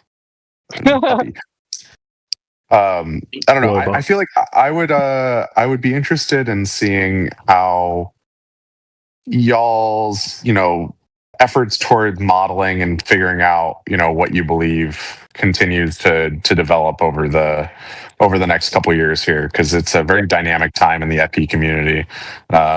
Just because it seems like y'all have been faced with some interesting data and defectors that have sort of thrown the azimuthal projection map out the window. So it's interesting. It's a very dynamic time. I'll be interesting to see how y'all coalesce in the next few years, or if you just give up on modeling altogether. No, I mean, what we're modeling would have to pertain to some kind of observable phenomenon. We're going to be doing scientific modeling, right? As opposed to just like Make-A-Wish modeling. So, I mean, yeah, no, I get it. I'm right. I'd be interested because I'd be interested to see how y'all's community progresses over the next few years here. So what was the observation that went into the globe model? What do you mean? Well, if models should be built off of naturally observing phenomenon in the natural world, what was the natural occurrence that somebody noticed? I was going to say, I'm not sure. Yeah, I know. We don't know either. I mean, we can kind of go through history and maybe give a little timeline of Greek astronomy through the age of sailing and stuff.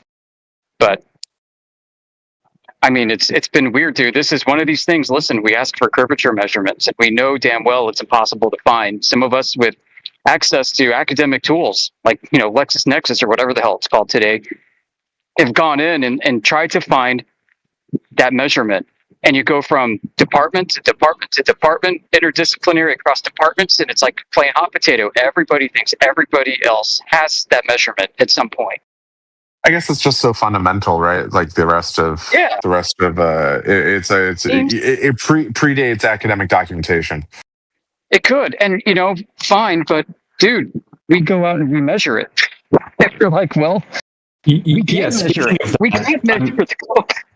I'm not sure anyone's presented a detailed long-distance observation for Josh. Yeah, Josh. I'm very familiar with like the Lake Michigan stuff, and No. I would never use that as an example personally. Right? Can I go over one quickly with you to give you a demonstration? Right. So I know which one you're going to bring up. Yeah, this one is a good one, right? So this was done by a guy named Dr. John Dee. He has a PhD in optics. Yoda, what's his PhD specifically in? It's photospectrometry, so Dr. Refraction. Right. Okay. So if you have a look in the side chat, Josh, right? I'm just going to take it step by step. Okay. So a man standing on a sphere would observe a physical geometric horizon at a certain distance, right? Depending on the height of the observer. Is this assuming a medium that he's standing in or not? No. This is just basic geometry here, right? Just not assuming a medium. Yeah, not taking atmospheric conditions into account at this point, right? This is just to go over the point that the horizon is a physical geometric location. We can do a hypothetical quickly. We can remove the atmosphere, right? And you would have to agree that the horizon would be at a specific distance physically, as long as the observer height didn't change, right? So if you're 6 foot tall, if you don't have a medium, yeah, okay, so that's a physical location, yeah, it's like an actual physical location. So just we can add the atmosphere back in, right? But let's continue to go through the observation quickly, right? And then we can go over all of that because all of that is easy to cover. It's actually one of my favorite topics. Okay, so Dr. John Dee, he's from the UK. He's standing at, 1 second. Got some little gremlins have run in.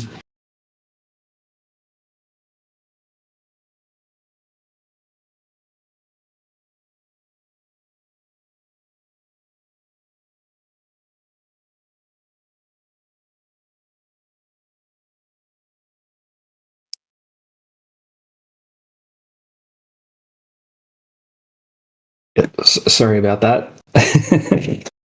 Okay. I mean, mine's down for a nap right now, so I totally get you.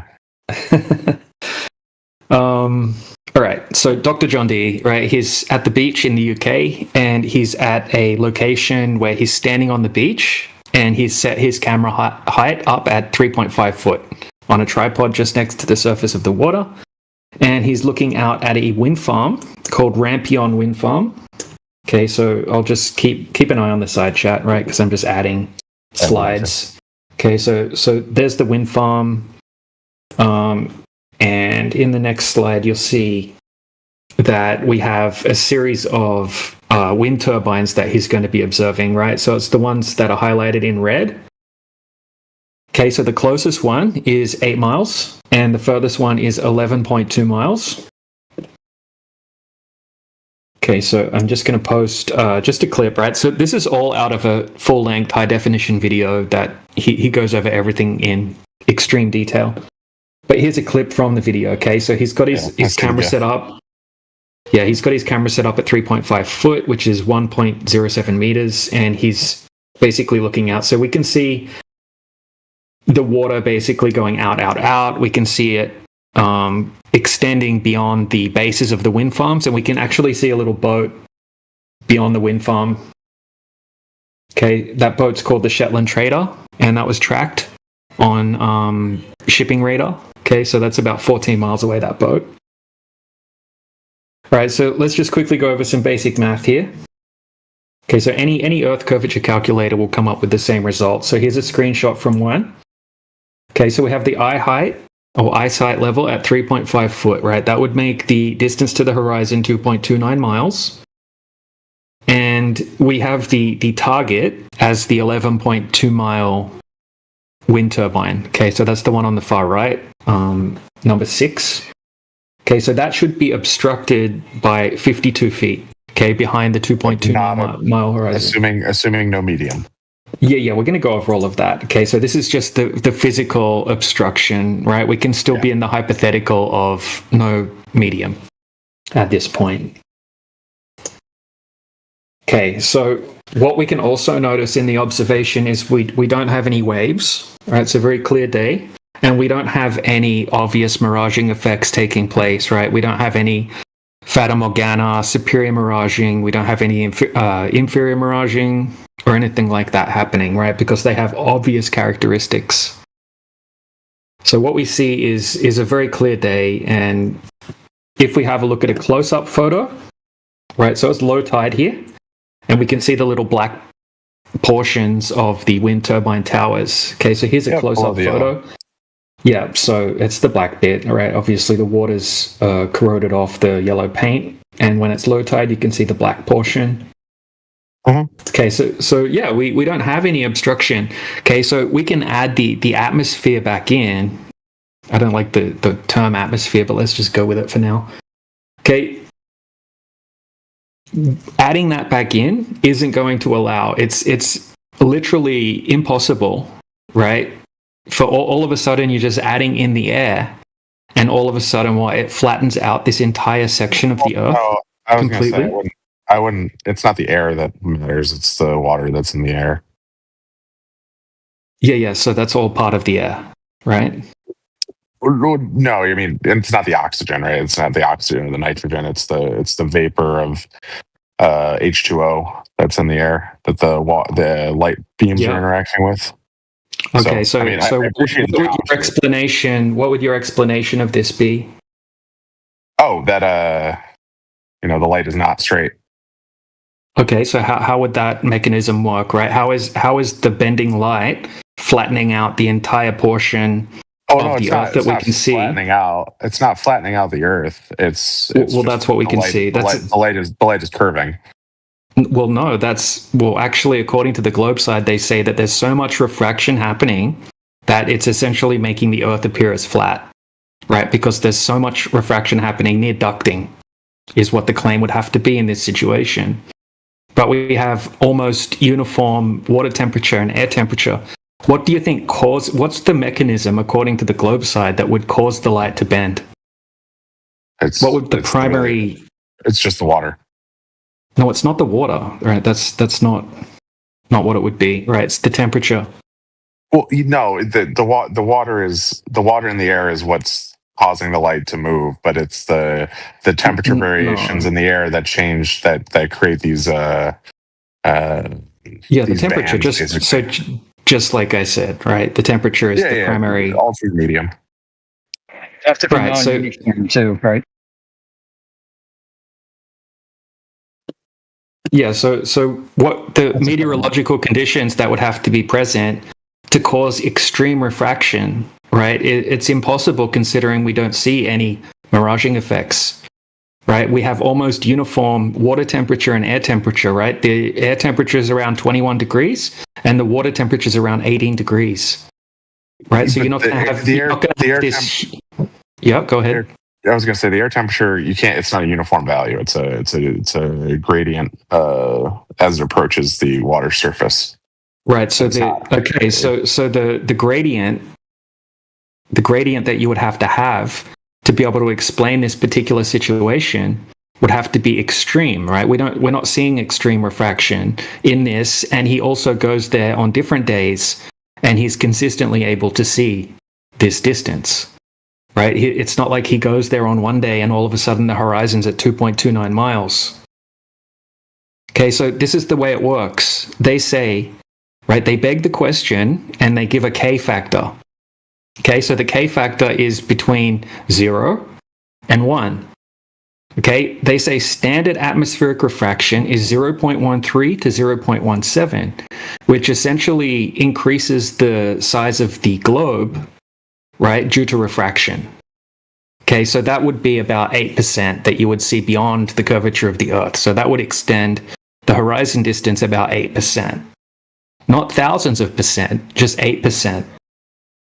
Once you start getting beyond standard refraction, you start getting miraging effects. You'll start getting floating objects, total internal reflection. You'll start getting inferior and superior miraging. You're not just going to get a crystal clear image like what we're seeing in this observation. Okay, so what would have to be present to be able to explain this observation is considered extreme refraction to the point where you would have to have a K factor at basically 1, which is so much refraction that it basically means the Earth appears as flat, right? The radius is so big that you don't see any curvature. So when we go to say an Earth curvature calculator like Walter Bisland's, okay, it has a refraction slider. For all of these observations that we present, you have to slide the K factor or the refraction slider all the way up to 1, right, to be able to explain these observations. So they're saying there's so much refraction in all of these observations that the Earth would appear flat because there's so much refraction. It's crazy. And because we're going to different places, different weather conditions over and over and over and over again, right? We can do the observation during the day, and then we can do it again during the night, and nothing changes, right? That's impossible for these crazy refractive conditions that are being claimed to be able to explain these observations, right? You would need basically ducting to be taking place. Firstly, it's extremely rare for ducting to be taking place in the late afternoon and then carrying all the way, through to the nighttime. It's just it's basically impossible to have that, especially when we have the water temperature and the air temperature. Right, you would have to have a huge change in the temperature to be able to have a refractive index gradient as severe as you would need to be able to explain these observations. It's impossible. Interesting. Yeah, I was going to say this is not my area of expertise, so I'm basically taking everything you say at face value right now. If there's anything that I say that you need like a citation for or anything like that, I was going to say the mainstream at the moment. Yeah. I'm not. I'm granting the K factor, which is begging the question of a globe in the first place, right? So they say standard refraction 7/6R. It's essentially increasing the size of the globe, and they're baking the R or the radius into their equation, right, for their refraction, which is just like fallacious in the first place. But even granting that, right, the meteorological conditions that have to be present to be able to explain these observations means that you would have so much refraction that the Earth appears flat, which is interesting. I mean, every single one that with electromagnetic wave propagation modeling that assume half planes. Yeah. Well, I've been going into Walter Bislin. Walter Bislin's like an anti-flat earther, right? So he's made this calculator that has a refraction slider. I've been going in and putting all of the details, including the camera specifications, into his calculator. And every single observation I've put in there so far, I have to max out the refraction slider, which means that the K factor is 0.098 or 0.099. Which is basically that there's so much refraction the Earth would appear flat. Every single one that I've put in, I have to max out that refraction slider. So that's why I'm saying like these observations are impossible on a globe. You can't have the meteorological conditions present to be able to explain this extremely rare extreme refraction phenomena that we seem to get lucky with every single time that anyone does an observation. Oh, it's interesting, definitely. Yeah, like I can present observation after observation after observation where we can see, like, for example, Great Salt Lake in Utah. It's an extremely dry environment, so you can see huge distances. You don't have much water in the air, much moisture in the air. It's very dry, and this guy goes there and he sets up his camera at 5 foot. Okay, he can zoom across that lake with his P1000 and he can see the shoreline on the other side of the lake. There's no horizon over the entire 21-mile distance, and there's no obstruction, right, at all. Like, it's just completely flat. So he does the observation during the day, and then he stays there and he does it again at nighttime. All right, so have a look in the side chat. This is the observation here. So he sets his camera up at just 5 foot, right? Here's the camera setup, right? Late in the afternoon, when he zooms in, you can see the shoreline on the other side. Take note of the white smokestack. Here's what it looks like at nighttime. And then here's what the smokestack and the shoreline looks like up close, right? If you actually go over to the other side of the lake, it looks exactly the same as what it looks like from 21 miles away. Interesting. Yeah, so here's what it looks like up close. Just so you can compare the two. So over 21 miles, you would have to have 293 foot of curve, right? That's like a skyscraper. So if you had a 30-story skyscraper sitting on this beach, you would only just be able to see the tip of it popping out over the horizon. Yet the Globeside's saying the only thing that you can say is that somehow everything's just being flattened out by the atmosphere. Just perfectly flattened out throughout the entire frame. When he pans around, it's all uniform, right? At 10 miles, the water's being lifted up 66 foot. At 20 miles, it's being lifted up 260 foot. And everywhere in between is perfectly being lifted up to the exact height to completely hide the geometric horizon and make everything look completely flat and cause zero obstruction and just have it just look natural. Yeah, it's quite strange. Yeah, and there's nothing on there's no counter observations that show,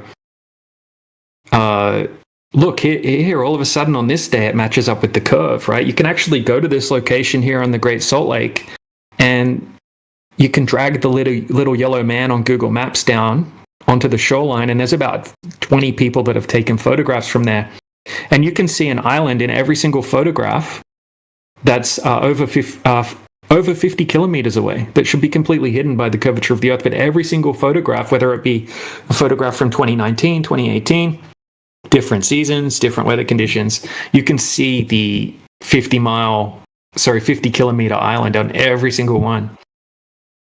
Yeah, but everyone knows that we have this phenomena that causes balls to look flat, and it's called refraction. Don't you know of that? That's exactly what we were just talking about. Yeah. Refraction is a phenomena that it always causes balls to look flat. That's how it works. So yeah, like Josh, with refraction, even just according to the Globeside, right? They'll tell you that standard refraction's like 8 to 10%. Okay, so that's essentially making the globe 8 to 10% larger. So even if we account for that, it's going to shift the horizon from like 2.73 miles, which it should be in the last observation I showed you, and it's going to make it like 2.9 miles or something like that. It's not going to be much further. But we don't see a horizon over 21 miles at all. So to have that much refraction, it's not possible considering we don't see any miraging effects or anything like that. Definitely, like I said, I don't have any response.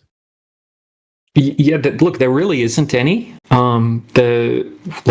We've spoken with people that are experts in this field, and they don't really have any response to that. People that aren't anti-flat Earth people will say, look, refraction is something we need to account for, but it's just a small difference, right? It's something small.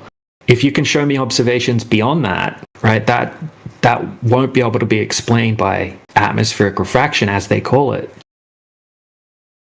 So yeah, that's where we're at. I mean, these observations are able to be validated by anyone that wants to go do them themselves.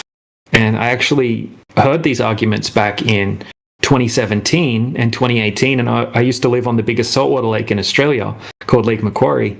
And we had a 20-kilometer stretch across that lake.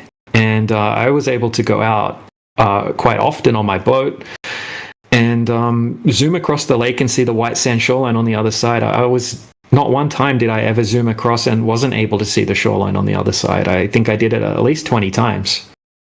So, I mean, it's just not matching up with the globe. So, yeah, very different than like Lake Michigan and things like that you might have heard about, right? These are very specific observations when, like, where things have been accounted for. So I don't know if you want to check it out, but the first observation I posted by Dr. John D, he goes over everything in extreme detail in his video about that observation. It's like an hour, 15-minute video. So I'll post that in the side chat if you do want to check it out, like later on or something. Appreciate it. Maybe you can come up with a rebuttal or something like that. Yeah, definitely something that he didn't discuss. I was going to say, definitely interested in taking a peek. Yeah, and this is a subject matter expert as well. At the end of the day, I mean, he initially he went out to debunk flat Earth, and he also does laser tests using lasers with different spectrums and things like that. And he goes back to this same location with the wind farms and does I think he's done at least a dozen observations that he's documented from that same point. But yeah, there's the observation in the side chat there. And just a quick interjection, Josh. I posted something that was kind of special to me in the side chat I tagged you in. The Alaskan Airlines Great American Eclipse Flight number 9671. Are we talking about from last year, the eclipse in April? It might be. I don't remember the date of the eclipse, right?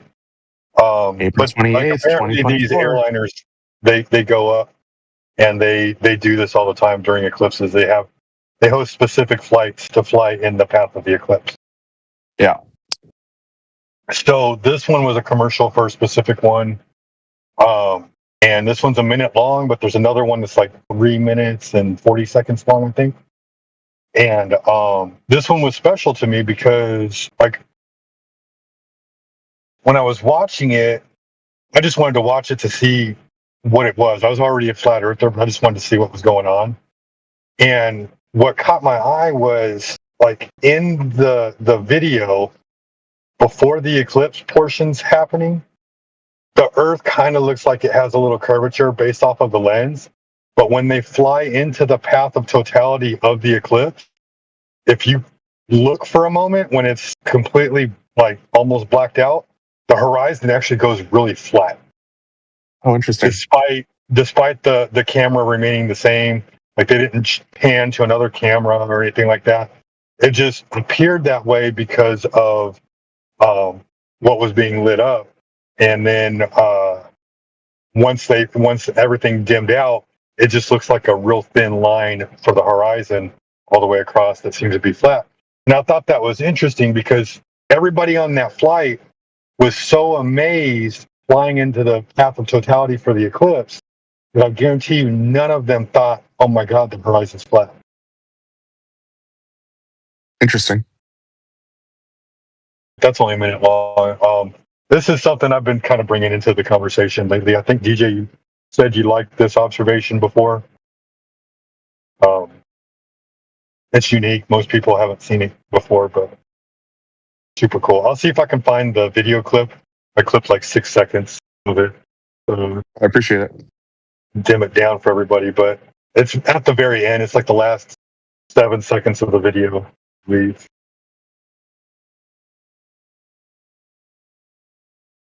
7 or 8 seconds. So just put a bow on this. You realize the evidence for the globe refraction is a flat Earth, right? I'm not sure. Yeah, well, think about it, right? Oh my God, the Earth looks flat. There must be refraction. That's the evidence. The evidence for refraction is a flat Earth. It isn't independent of it. It isn't there's refraction. It looks like a globe. It looks flat. Therefore, there's refraction. Interesting. I believe that's the video. If you want to play that video, this is like the 6 second end of the video.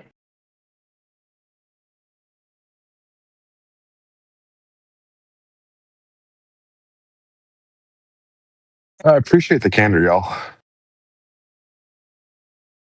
You too.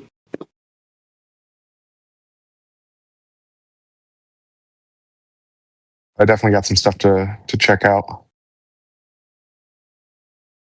Yeah. Look, here's another really cool one that I like. This is on a nice still lake in Canada. And the guy sets up his camera, or he's just holding his camera as close to the surface of the water as possible. Okay, so I'll just post it just a second.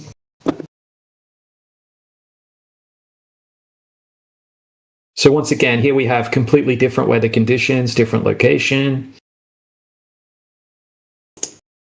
Right, here it is. Okay, so he's holding his camera approximately 3 foot above the surface of the water.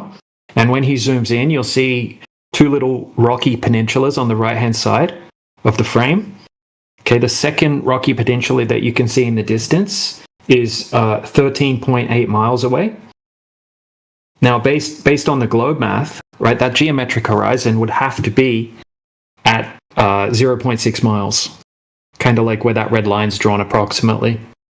Now, anything beyond that would be obstructed by the curvature of the Earth, including all of the water, right? You shouldn't be able to see any water beyond the geometric horizon. The peninsula that you can see 13.8 miles away should be obstructed by around 120 feet of Earth curvature behind that 0.6 mile horizon that must physically be there if the Earth's a globe. Once again, you have to bring that begging the question K-factor refraction slider up to 1 to be able to explain this observation, right? This is 2,200% further than you should be able to see if the Earth were a globe. So we don't see any miraging effects once again. It's a nice clear day. It's a nice cool lake in Canada. And the geometric horizon, once again, it's completely non-existent. So the globe side's only rebuttal to this, once again, is to say that hypothetically, if we remove the atmosphere, we would see that geometric horizon at 0.6 miles. Everything beyond it, like all of the water beyond it, right, wouldn't be visible. And the little rocky peninsula wouldn't be visible at all. And everything in the background would be obstructed by a certain amount. But we don't see that, right? We just see everything's flat. They say that really that geometric horizon is there, but everything beyond it is being lifted up by this bending light. It's a crazy claim to make. And it's not something that's ever been reproduced or on a smaller scale, right? Like if you were to set up this situation on a smaller scale with a bit of plywood or something like that, right? And you're going to put something, curve the plywood and then put an object in the distance that's hidden by a certain amount or completely hidden behind the geometric curvature that you've set up, right? And then you start adding in humidity, adding in steam, adding in temperature differences, right? You're never going to be able to just make it all flat, make it all just completely hide that geometric horizon, make it all completely flat throughout the entire frame and stay like that. It's impossible. It's even silly to suggest someone try to do such a crazy thing, but that's what they're claiming here.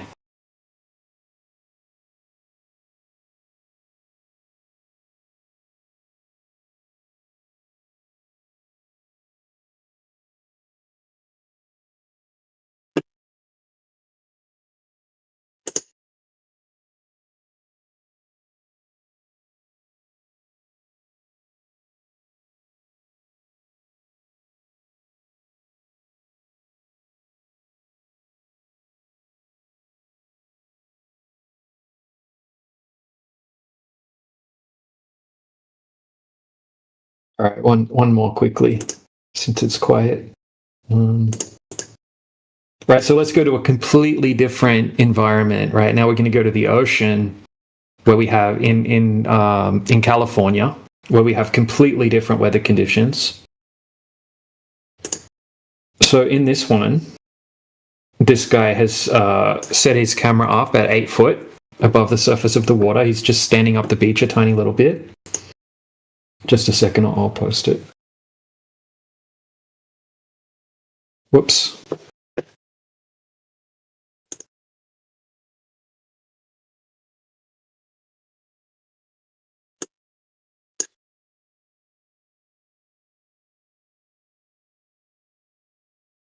All right, here it is.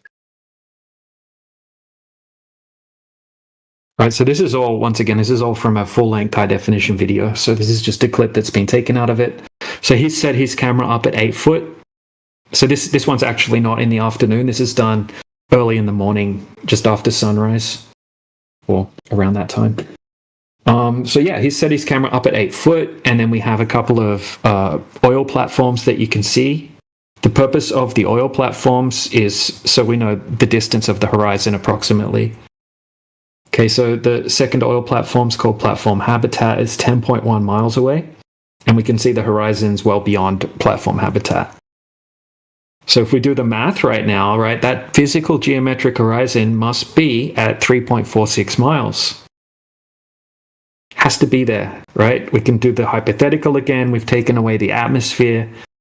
Has to be there. Okay, the second oil platform has to be obstructed bottom up behind that 3.46 mile horizon by a certain amount. I think it's about 30 feet, 35 feet or something like that. But we don't see that. Once again, we don't see a horizon at 3.46 miles. We see the horizons way, way, way beyond 10.1 miles, which is the distance to the oil platform. We don't see any miraging effect.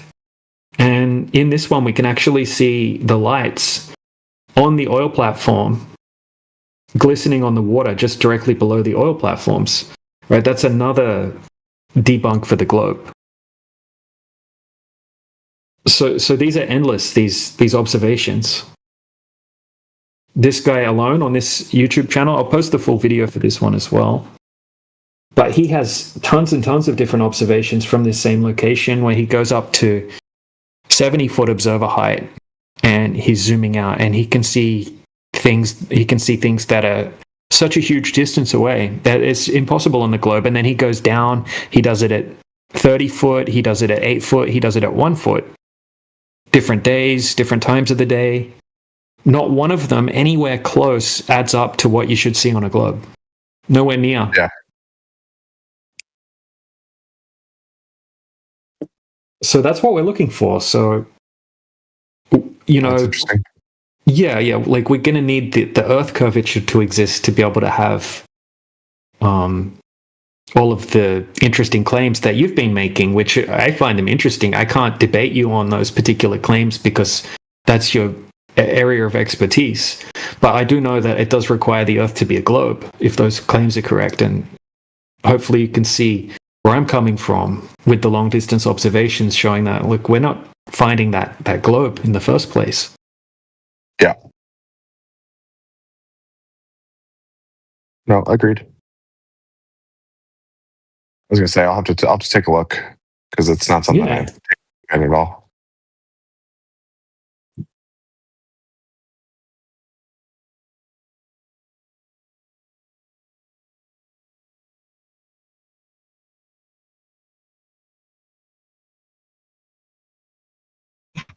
Hello. Bonjour. Is it argument to flat or globe Earth?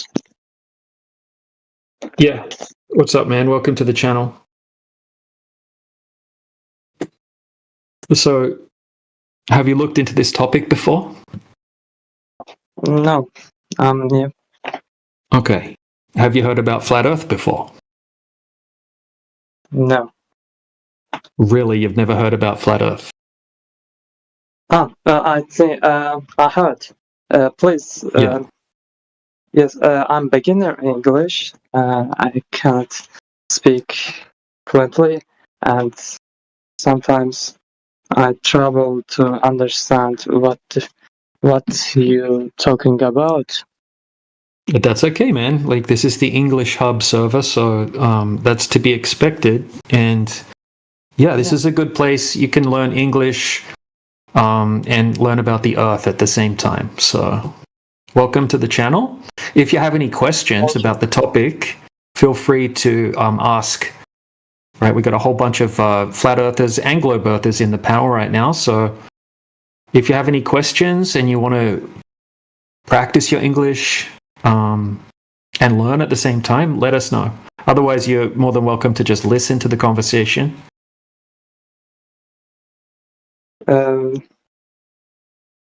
I think Earth is not flat.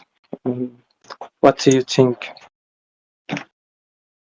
Well, I think that the Earth has been claimed to be a globe, but we all experience the Earth as flat. And then when we go and actually measure the surface of the Earth, we don't find any curvature. So I would say that the Earth cannot possibly be a globe. I think that the globe is a theoretical, mathematical construct or concept that everybody's taught from a young age. And most people have never questioned it or tested it.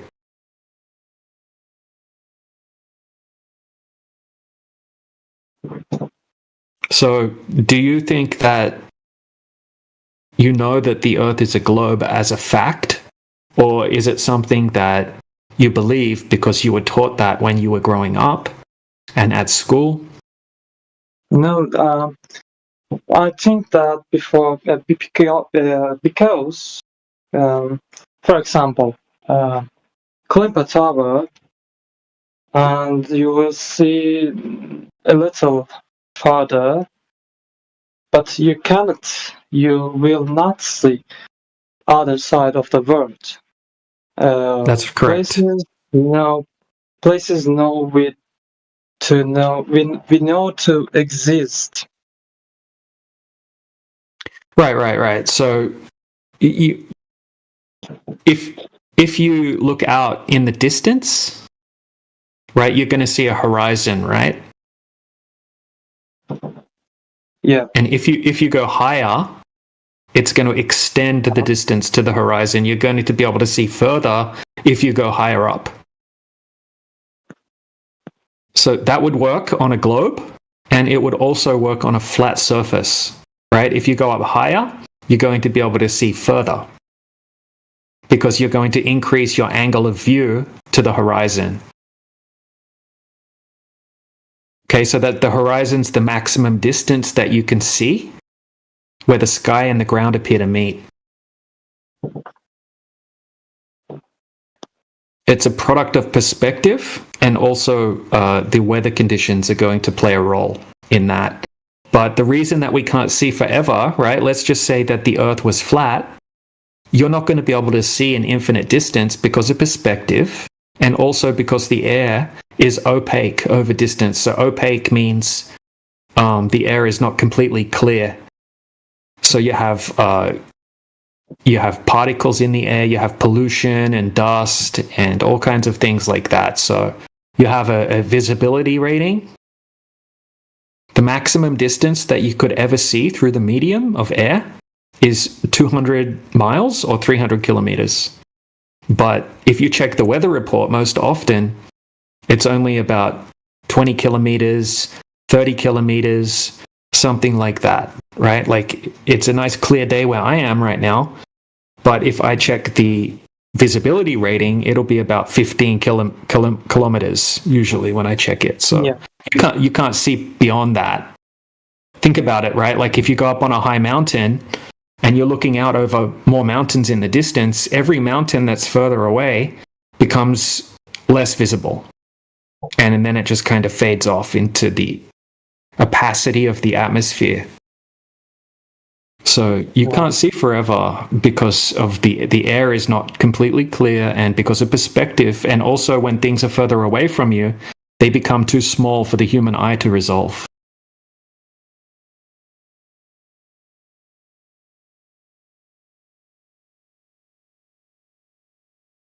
Right? Like if a bird is in front of you and then it flies away, you can't see it after it gets to a certain distance because it's too small to see.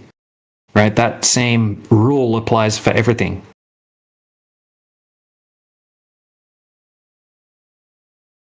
Does that make sense? You can't see forever.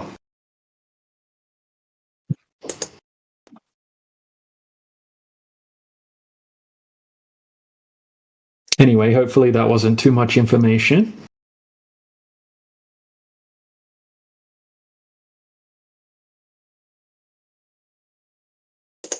Yeah, I think you can't see forever. It's too much information. It is. It's harsh information.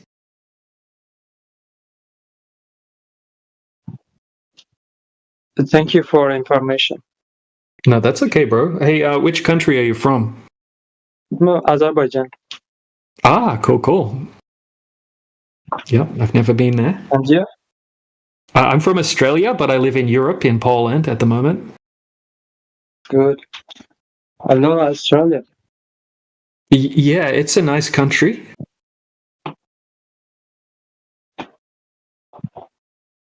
And how long have you been in the English Hub server? 1 month. Oh, excellent. Well, you have very good English. Okay. Yeah, keep working on it, and you'll get there in no time. If you have any more questions, just let us know. Can I get the idea regarding how to use the Discord, because I'm the new user and I don't know how to use it properly. Oh, okay. Well, you managed to find the best channel in all of Discord, so congratulations. You must be off to a good start. Okay, thank you. So how to explore myself to get good communication? I don't know. I'm terrible at learning new languages, and I can only speak one language, so you're already ahead of me. So I don't know, man. Just talk to people, have conversations in English, and watch movies with English subtitles as well. I mean, or subtitles in your own language, like movies that are spoken in English, and then have subtitles in your own language. Actually, Yeah, that's a good method.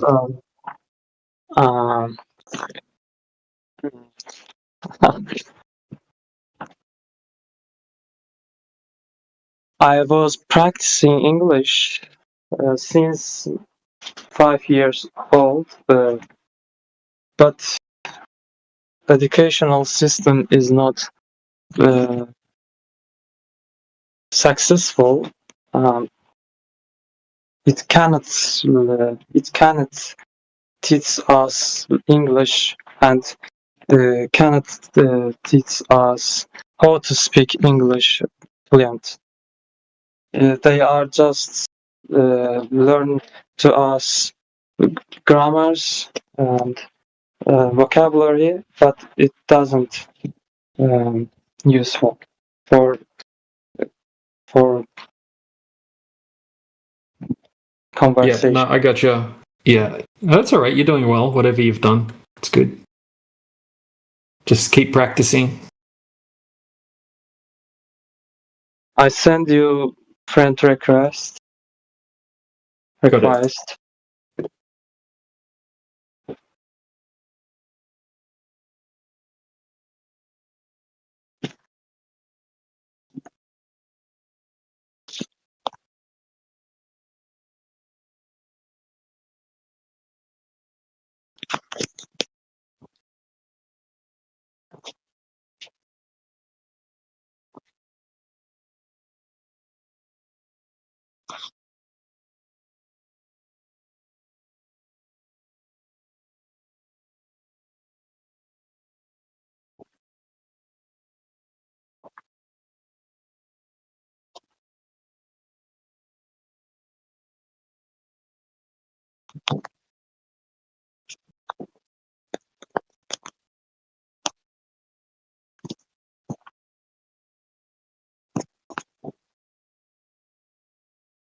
Has anybody come in with them Earth curve measurements yet?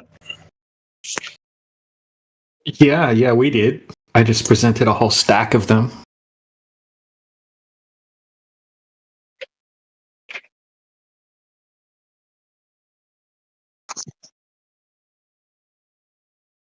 The Earth curve measured at zero Earth curve. Ah, okay. 0 degrees. Yeah, just flat. Flat. Yep.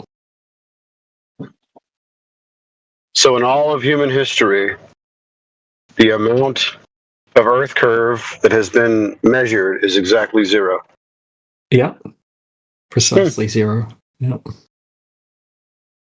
And people think they live on a ball. Crazy. Yeah. I've even been putting observations into Walter Bisland's Begging the Question Earth curve refraction calculator, and I found that you have to slide the Begging the Question refraction slider up to maximum for every single observation. And when it's slid up to maximum, that's basically it's saying the K factor is 1, and that means that there's so much refraction that the globe is so big that it just appears flat. Every single one, I had to slide it up to maximum. So there's always, every single time that flat earthers go out to make an observation, there's so much refraction that it's just flat, just appears flat. Is the value of K, is that one metric ton of bullshit? Is that what that is? Yeah, basically. Zero would be a vacuum, and you have no atmosphere, and that just matches up perfectly with the globe curvature rate and the distance to the horizon. And then 0.13 to 0.17 would be inflating the size of the globe 8% approximately, and just making it a little bit bigger, and then if you slide it all the way up to 1, it's flat Earth. It appears flat because there's just such extreme refraction. It's just looks flat. So yeah, every single observation, including the one they call the white swan, right? You still have to max out that refraction slider. Wow. And so it's just flat. So you've done a lot of research on this. Where did the K value come from? It's just like it just came from the radius value, and then trying to I don't look. This is what's weird. Standard refraction, I've never seen a single observation where it's present. Right. Yeah, I'm not sure exactly where it came from. I mean, it just came from people like Andrew Thomas Young and probably people before him as well. So, I mean, they're saying that because of the atmosphere, the light bends around the ball Earth. And when we go out and make these observations, we need to be able to explain them. So we're going to have to come up with some way to explain them. And then that's where the K factor comes from. So they didn't actually do any type of measurement of, let's say, any handful of frequencies of light to determine how much light should do its bendy magic thing. Is it just an arbitrary value? Yeah, pretty much. As I've never seen how they established it through empirical, real world practical observations or anything like that. It's just like a model. It's just a model based off the globe. So oxymoronic atmospheric refraction is only mathematical and does not have a true value. Well, the K thing, yeah, that is. But when we have like Skyfree, if they set up some blocks across their flat floor in their house, and then they set up the camera low to the floor, and then they manipulate the temperatures in the room, and then all of a sudden it looks like the blocks dip behind a horizon. Like, that's a real thing that's going on, but it's got nothing to do with the globe. It's just to do with manipulating temperatures and humidity and things like that. Sure. I'm just trying to figure out if anybody can establish a standard or because with Walter Bislin, you've got like a slider and K, a value of 1, or is that how it's called? A standard of 1, or a value of 1, or a factor of 1? Is that what it is? K factor? Yeah, K factor, yep. Okay. That factor has never really been quantified. It's either ones or zeros, but that 1 is not really clearly defined. It just means now we have air. 0 is vacuum, and then anything between 0 and 1 means that there's air present. Yep, pretty much. Wow. So it's like reverse engineering.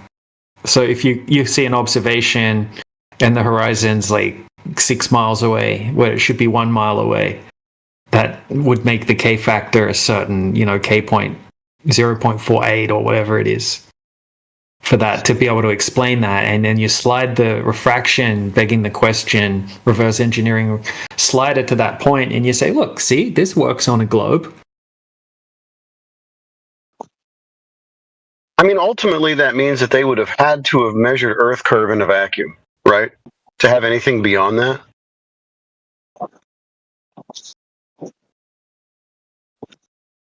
That's what I'm thinking. If they say that, yeah, the geometric horizon exists in a vacuum, how would you know that?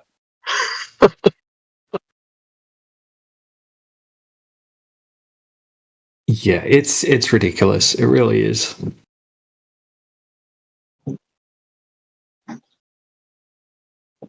That's why I don't mind talking about it when the Globers bring it up, because they're just shooting themselves straight in the foot when they bring it up.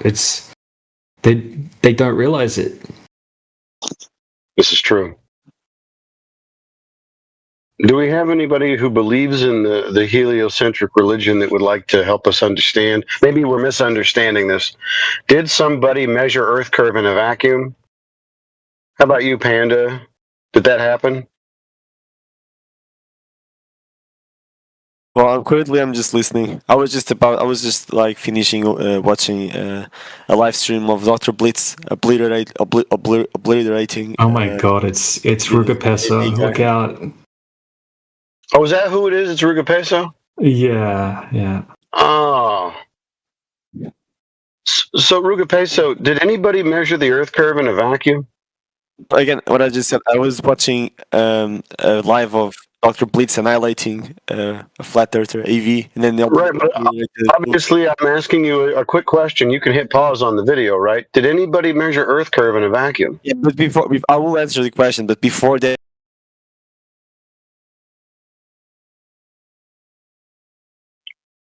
I'm not going to answer the question. Okay.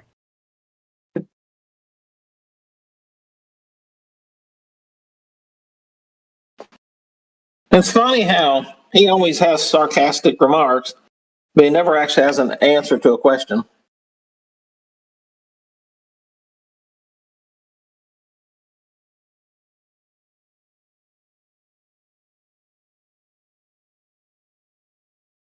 He's asking if he can answer the question, like as if he can't do it in, text.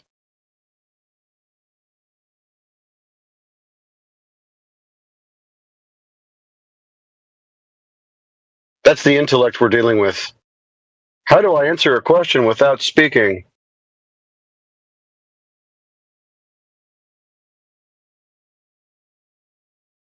No, just go ahead and do it in text. And if you can't do that, I'll just, take away your text perms as well. Not really a big deal.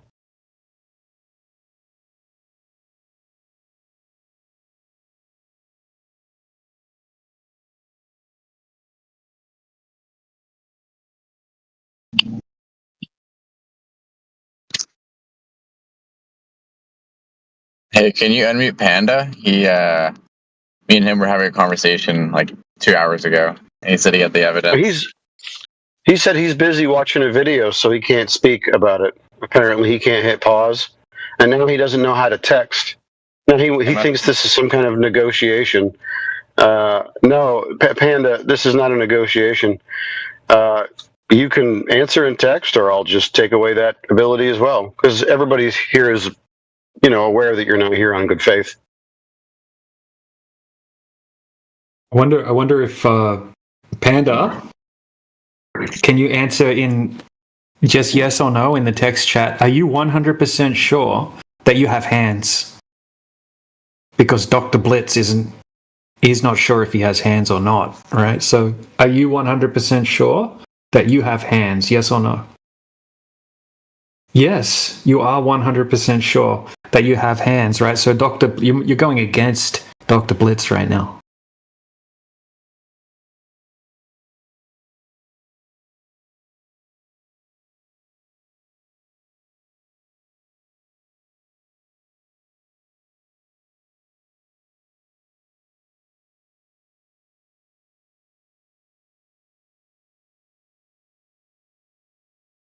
Sorry, I came in late. I missed the meta and how we got muted. He's Neil. We've been talking to Rugapeso for years, man. He's not here in good faith, so he's lucky he's even allowed in here at all. I realized that earlier. Yeah, he just came in to try to mock, right, saying that Dr. Blitz was annihilating Miggy or something like that, right? Where he didn't actually present any evidence. He was just trying to explain how if you think that that you have hands, right, 100%, that means that you're a nihilist or something like that. He was saying it's just crazy nonsense, some soy atheist beta shit, basically.